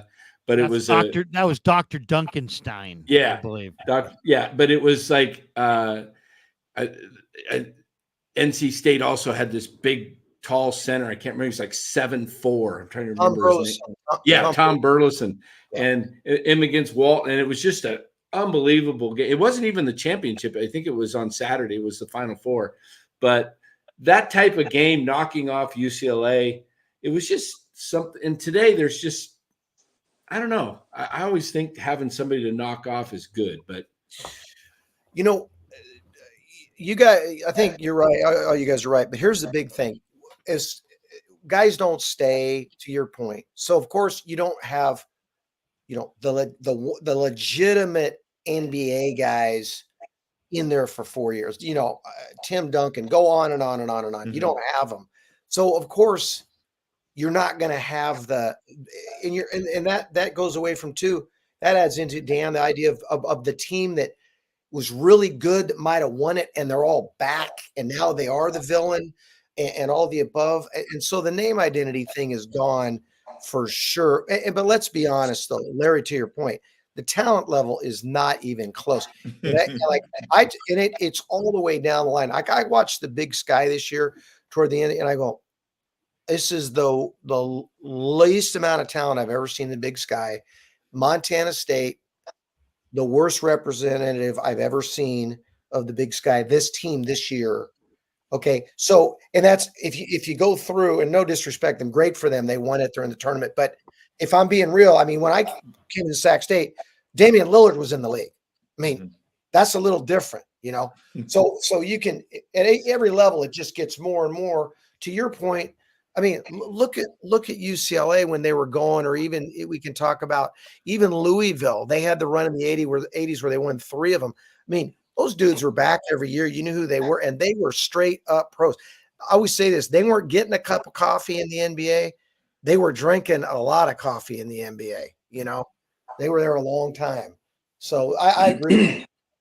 Well, before we went. Oh, go ahead, Steve. Well, the point that I always make to people years ago, I'd hear people, those cheating kids and those kids, this, that. Let's take a look at the 4 major team sports in the United States, with hockey and baseball separate, and the fact that they have their own professional minor league system. So That's kids right. coming out of high school are paid tremendous bonuses in hockey and in baseball to go into their minor leagues that are already structured and pre-set up. For all of these years in American history up to now, the NBA has used the university system or the college system as their minor leagues. They've had little breakoffs with the G, whatever, okay? But the fact of the matter is during the prime of basketball in the 60s, 70s, and 80s, the pros used the universities as their minor leagues. And of course, the same is true for the NFL. Now, with the NIL, we are seeing professionalism, and it's just getting started. It's the wild, wild west. I am all for kids getting paid. I was for kids getting paid in the 80s and 90s. It struck me when I would hear arrogant, wealthy people putting kids down for taking money to go play. Forget who was coaching Boeheim or whatever, but when kids were getting paid under the table, when the 2 other major sports, baseball and hockey, kids were getting handed $1 million and they were parading them down Main Street in a small town. And yet inner city kids who had no money and were transforming these programs, national television, national championships, maybe they got whatever they got, and they were being called cheaters and scumbags. I think the field has been leveled.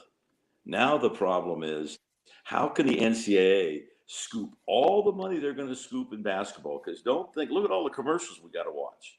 Look at all the commercials we got to watch these extended timeouts. So the NCAA and these universities are making billions, and the NFL and the major football playoffs. Now they've expanded it.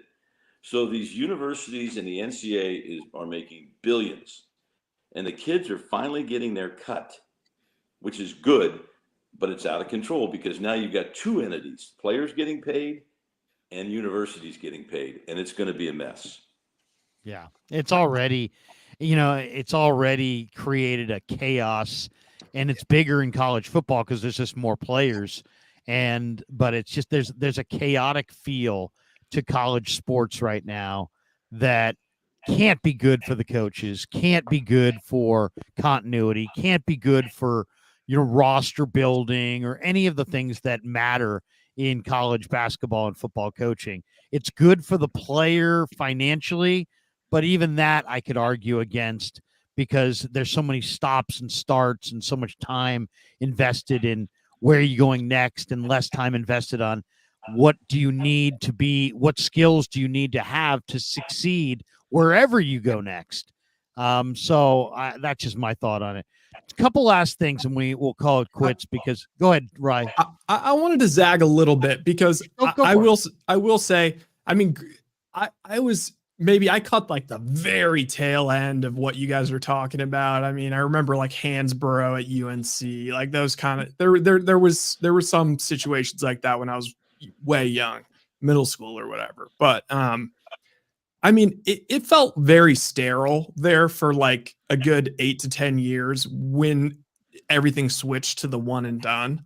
Things started feeling really, really sterile. And it just felt like it was like even seeing Coach K go into the one and done type thing. And it really felt sort of hollow.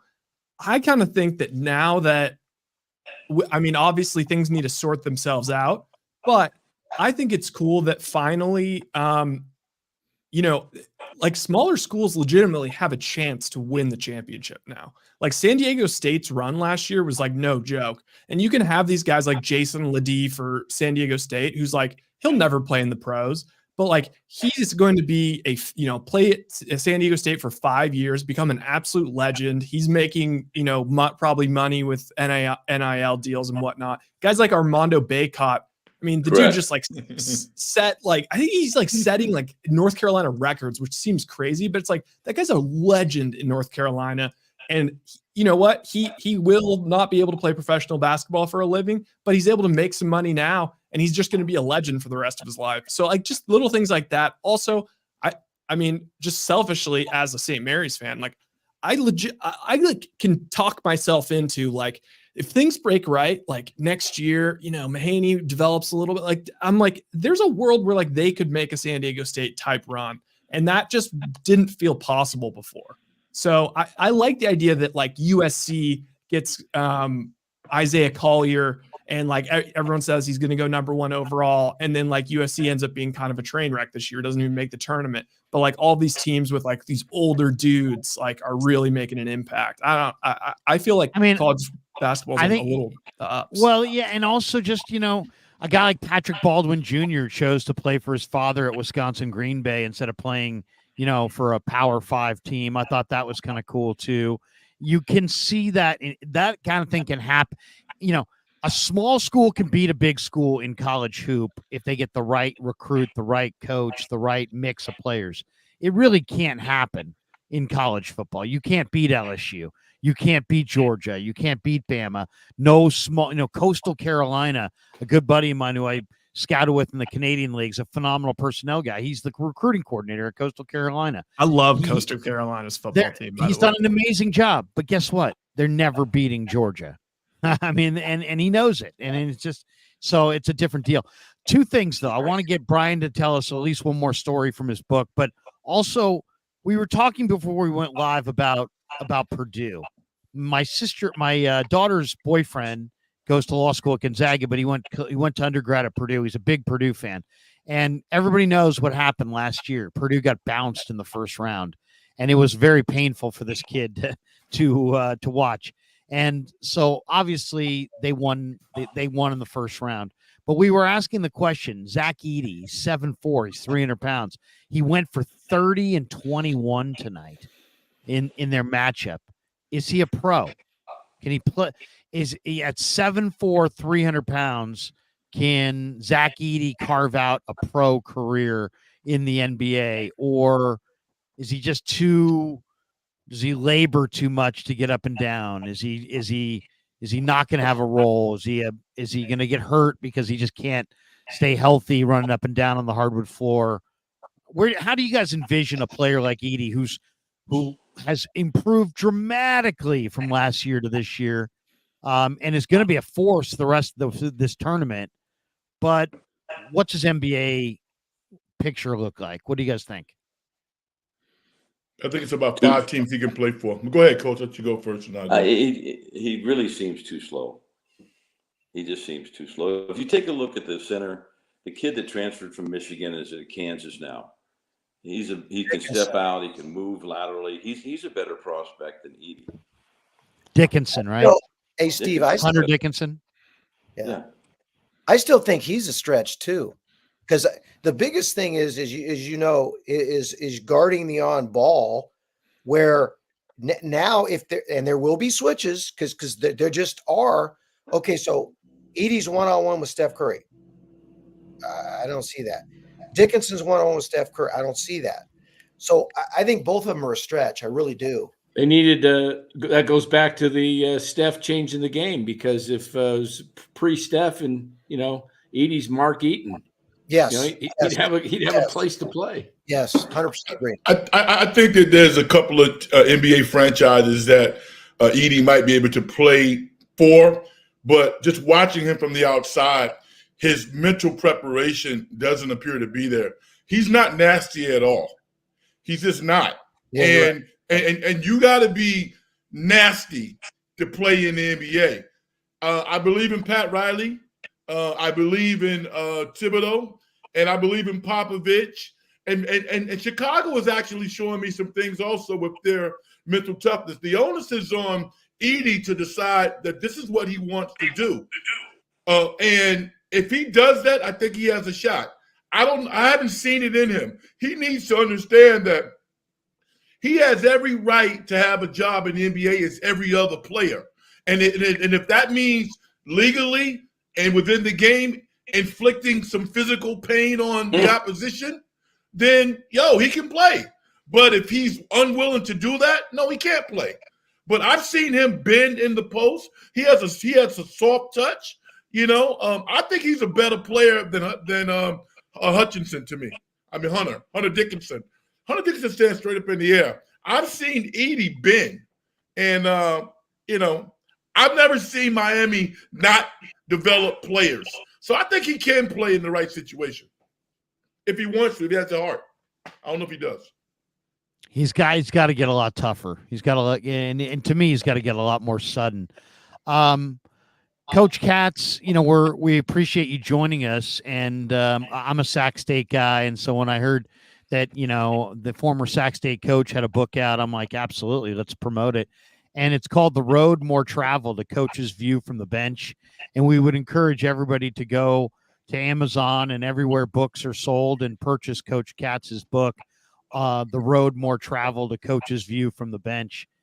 Coach, is there for those who, if you're teasing this book, is there a story or something within it that that maybe I haven't gotten to yet that you could share with us that would make people, want to run to Amazon or run to their phone tomorrow or run out and grab that? Because I guarantee you it's a good book. I've read the first chapter and a half. I've only had it for a few weeks. I'm kind of a slow reader. But give us a little, tease the book and sell it for those people. We got, almost 1,000 people who have watched this video, this live stream. There'll be several thousand more who do. Tell us a little bit about why you wrote the book and maybe something within it that we would find really interesting. If I could, I'll go through 2 chapters just real quick. One of them is called A Direct Miss. It's about a young man I coached at Delta College named Jesse Satterfield. He had 3 gunshots fired at him. One hit the wheel, one hit his tape deck, and one hit the side window. And he made his mind up in Southern California. I got to change my life. So he came up to Delta College in Stockton. Long story short, 6'2", about 165, really no ability other than tremendously tough, great listener, great teammate, tougher than hell, all the above. Horrible learning disability, an unbelievable learning disability. So the chapter goes through his complete struggle in life and what he's dealt. And on top of that, his mom gave him up at birth. Dad died when he's 13. He comes on a visit. He brings his minister and his aunt, his minister, for real, Catholic priest, Father Mike McCullough. Long story short, kid ends up, he goes through, he overcomes all of this, and I won't ruin the story, but incredible life, incredible. He overcomes all this. So it's about like overcoming, yet there are some diverse stories. The last chapter is called The 3 Dinosaurs, and it's about, it's relative to this era. Here's why I wrote it, because I had 3 kids at Sac State that came in as freshmen, did not know each other, complete other parts of the country, the whole deal. Roomed together for 4 years, all graduated, were best man in each other's weddings, naming their kids after each other, all the above. And I call them the 3 dinosaurs because that will never happen again. Never. That 3 guys will come in and be roommates at the same school for 4 years. Now, within that, there's all kinds of examples of, like, I don't want to write a book about, hey, here's how you lead. I wanted to give examples that came up of how you lead. As an example, real quick, I know we're wrapping up. Jesse Satterfield, let's go back to him. He was a kid that came, I have a comment in there. Sometimes the best leaderships know when to follow. His first year, he didn't tell anybody anything because he was trying to learn the culture. What am I supposed to say? What am I not supposed to say? Then once he got his credibility on the court and had been there about a year and a half, Now, when he's talking to people, he has credibility. Other examples of leadership, mentoring, and they're real life. They're not like, it's not a how-to book. You learn it through the player's actions. And so, hey, Larry, I can't thank you enough, Larry. This is awesome. And like anybody listen, you just go to Amazon, you can buy it. Or again, this is my shameless 1-second promotion. You can go to coachbrienkatz.com, whatever. But Amazon or coachbrienkatz.com. I know nothing about social media, but my wife and kids have set all this up. But I can't thank you enough. And I want to say before I shut up, it was an absolute pleasure, Rye, to meet you, Dan, Frank, to reconnect with you. Larry, I can't thank you enough. This is an awesome, awesome forum. It's just incredible. The only negative part was I had to deal with Steve Coach Emilio. It's so rare to hear. Did you guys it's play rare each to other a see- lot? Oh, God. Like, I think we have it figured out. It's exactly 20 times. Like, we're 10-10 against each other. 10-10? Okay. We Let were me say this. exactly 500. Exactly. Let me say this. Brian is one of my closest friends in life, and yet there was no one I enjoyed beating more than Delta College. Hey, wait a minute. Hey, but it was 50-50. Don't get off your rocker now. No, I would say that that's what we were, but No. We had it was the greatest. It was a great rivalry. Let's just put it that way.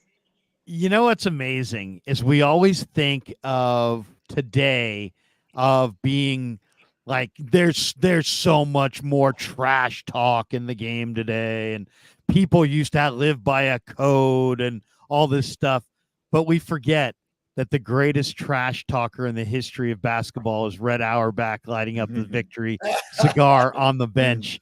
How have you ever thought about that as all the games you guys coached, and Frank, maybe all the games you played?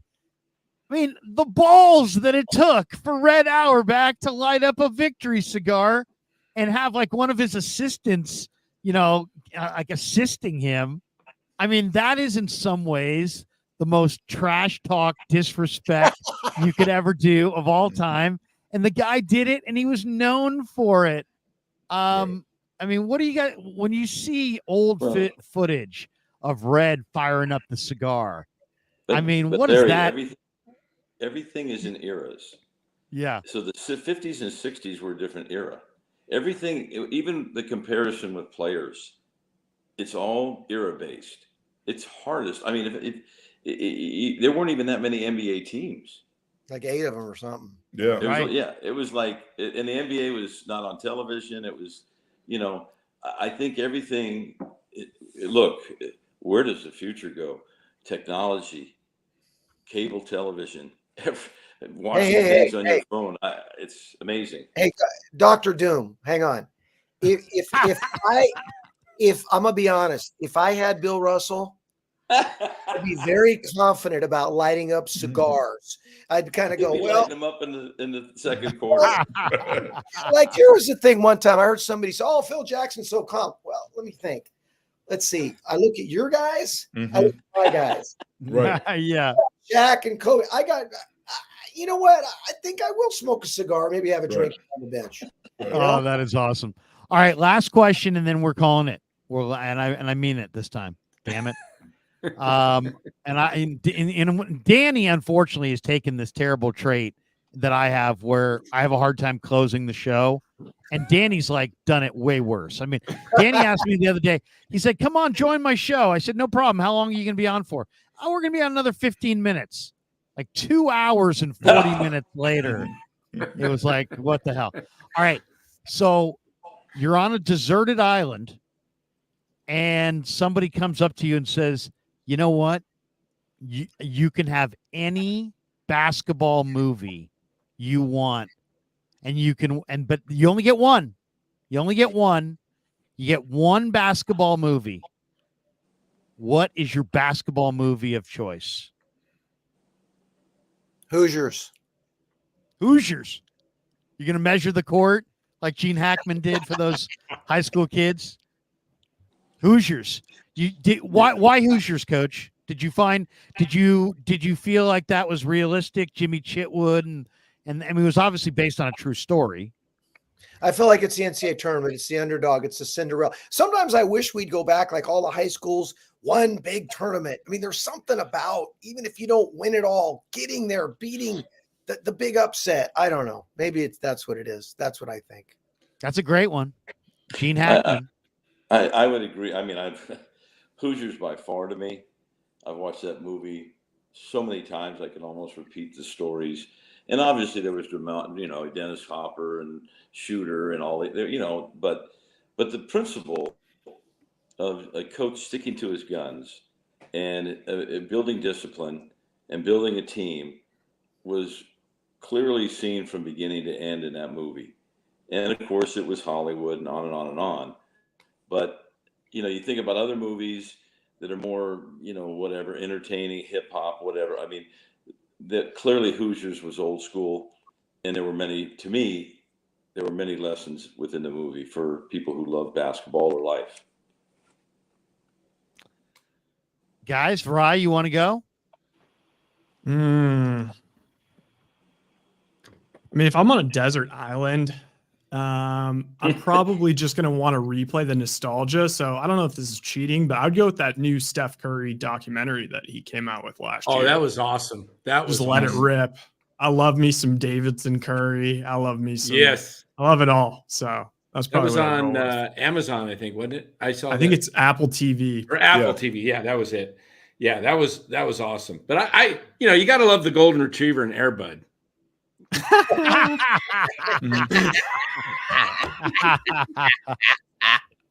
I'll go with one, and there's a little backstory, but I'm doing radio at KMBR, and I'm on with Gary Radnich at 9 a.m.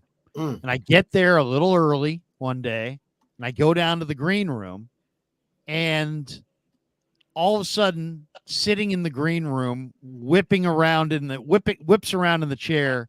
It's who's the guy from Semi-Pro? Will Ferrell. Will Ferrell. It's Will Ferrell. Oh my God. I go, Will Ferrell. I go, that's awesome, Will Ferrell. I go, hey, me and my girlfriend just watched Semi-Pro, and he goes into a full-fledged 2.5 minute Jackie Moon. He's Jackie Moon. And I go, dude, the intros. And he's like, and your owner and your starting power forward, Jackie Moon. That movie just makes me laugh. Semi-Pro. So every time I see that, his coaching philosophy, he had two guys that didn't get along. So he's like, hey, everyone love everyone. That was it. And I've got one rule: everyone love everyone. So I'm going Semi-Pro. Frank, what say you? What's your basketball movie of choice? There's so many of them that I like. 101, Robbie Benson. I love that. Yeah. Okay. Also, Mr. Hurley. Bobby Hurley's dad has a documentary about St. Anthony's. Yes, that's incredible. But my favorite would be Hoop Dreams. Yes, was a documentary. And the reason why is because that's literally the story of every Black kid's life. I mean, my mother had me at 16 years old, and had I not gone to St. Agnes Cathedral High School as a sophomore in high school, I never would have went to Fordham. I never would have graduated from college. I never would have built the relationships that I've been able to build, and just have a different perspective on the world. On the world. So to see Isaiah Thomas and see so many other young men get up at 5:30 in the morning to travel to a totally different community. St. Agnes is in Rockville Center, New York, which is one of the most affluent areas on Long Island. I'm from Hempstead. I lived in the hood. So that whole social exchange is a part of the journey. And Hoop Dreams did a great job just illustrating that. And I know I can relate to it, and so many other young men and women who have gone through that journey, Ken, as well. How far is Hempstead from the school? About 15 minutes. It's essentially like going from, like the Fillmore to like Park Slope. Okay. All right. That situation. I'm surprised nobody mentioned Celtic pride. Hey, I want to throw something out. Have you guys real quick, Prime Video? Have you seen Goliath? It's about Wilt Chamberlain. No, good? not yet. Really Is good? it really good? Oh my God. And the footage is incredible. Okay. Oh, they have foot. Oh my, I never saw a young Wilt, when Wilt's 19 and 20 and throwing behind the back passes and leading the break and they Kansas. he's this high off the ground. Oh my Mhm. God, you forget what a great athlete he was, and you forget it's an incredible. It's like it's got 3 episodes to it. It's called Goliath, Prime Video. It's Really on good. Prime Video. Huh? Oh, I got to check that out. Yeah, Oh, it's really good. I'll tell you this. I love the Dream Team video, and I love the Redeem Team video, which are both on Netflix. I enjoyed those. As Frank said, there's a lot of them. There's a lot of good ones. There's an absolute lot of good ones. Guys, it's 12:17, and we're 2 hours exactly into our live stream, so we're going to call it quits right here. Let's thank everybody. First, Frank, it's the In the Dungeon show. Tell people, Frank, if they want to connect with In the Dungeon and how you're doing it, recreating it on YouTube, and how they can find you and where they can find you. Yeah, just said. You can follow me at Big Frank Red on X, and whenever I'm doing shows, I put it on there. And yeah, just subscribe to the channel. The wording is spelled on the screen. It's been a lot of fun. I appreciate everybody who's following me. We focus on just having smart content and just building relationships through sports and life. And I'm having a great time doing that. So thank you. I really appreciate the opportunity. And Coach, I'm buying your book, and I'm gonna reach out to you. Thank you. That. No, I'm gonna say it again. When you were coaching one of the best coaches in the country, and I don't know what you're doing now, but Calipari and others would be smart to bring you in to just, seriously, just to demonstrate simple man-to-man shell principles. I watched you do that for about 45 minutes. I went back and I was a better basketball coach. So thank you. I appreciate you, brother. Thank you. Thanks for your kind words. Yes, sir. I'll tell you, you do appreciate a great coach when you're around him and you see the greatness. I remember watching Mike Montgomery, who I watched for years at Stanford, and every inbounds pass play design that he called for the Warriors produced a layup. And it was like, what? And some of the guys on the team were like, dude, Montgomery with the inbound, the design of his inbound passes, he can get us a layup almost any time. And, and I said to Mike, I mentioned it to Mike in an interview that I did with him a couple years later. And he's like, you know what, Larry, I really appreciate you mentioning that, because I always felt like I could scheme up a layup for us if I could just have the right amount of time and draw it up for the players. And he was so good at it. So another coach that, respected, but not as respected as maybe he should be. Rye Smith, tell people about your channel. It's West Coast Smitty on X, but tell people where they can find you on YouTube and what kind of content you're producing. So you know what? I have just not been producing content lately since the football season finished, but I'm going to start back up, probably gearing towards the NBA playoffs. Probably should be doing some college basketball stuff, but yeah, go to West Coast Bias, give me a subscribe. I promise I'll be back on there furiously with a comeback. I did want to shout out though, speaking of great coaches, I thought it was really cool that James Madison won this year. And their last time that they won in the tournament was when Lou Campanelli was there, and our guy Lou died this year. So I think it would just be so sweet if they could go on a run. That's a good call. Lou Campanelli is a sweetheart of a guy. Danny, tell people about NorCal Sports Network and when you'll be yelling at Farhan next. Yeah, NorCal Sports Network, 8:30 Monday through Friday.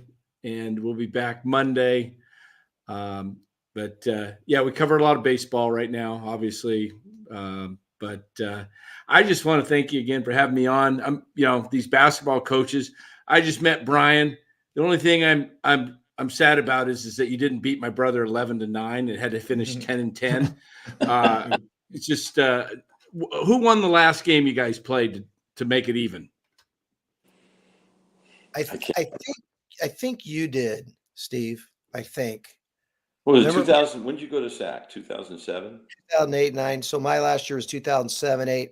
Remember, we had the kid from Fairfield, really good player. You dropped off him, didn't guard him, blew us up, the whole deal. Yeah, you guys beat us that year to tie it up. Yeah. Fucker. That's awesome. That is awesome. And Brian, once again, everybody go order Coach Katz's book. You know, he worked on it. He worked hard on it, and there's lots of great anecdotes in there. It's called The Road More Traveled, a coach's view from the bench. And guys, you know, this is the first weekend of the tournament. Then we get the Sweet 16. Then we get the Final Four. And I don't know what your guys' schedule's like, but I'd love to do one more show like this on the eve of the Final Four. And I don't know, Coach Katz, if you're available, or Steve, or Danny, or Red, or Rye, or any of us, you know, are available that night. But let's, you know, if we can, it would be cool to kind of rekindle another basketball discussion, kind of a look back at the tournament, maybe a little preview of the Final Four on that Friday night before the national semis. If you guys can make it back, you're all invited. And I love putting out good quality content.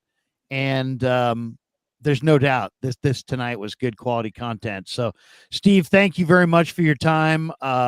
We've enjoyed your commentary in the past. And Coach Katz, you know, thank you for jumping in here for the first time. And we'd love to do it on that Friday night before the Final Four. If you can make it back, it'd be great. Is that just so I'm looking is it Friday the 5th? Is that what you're looking at? Is it April 5th?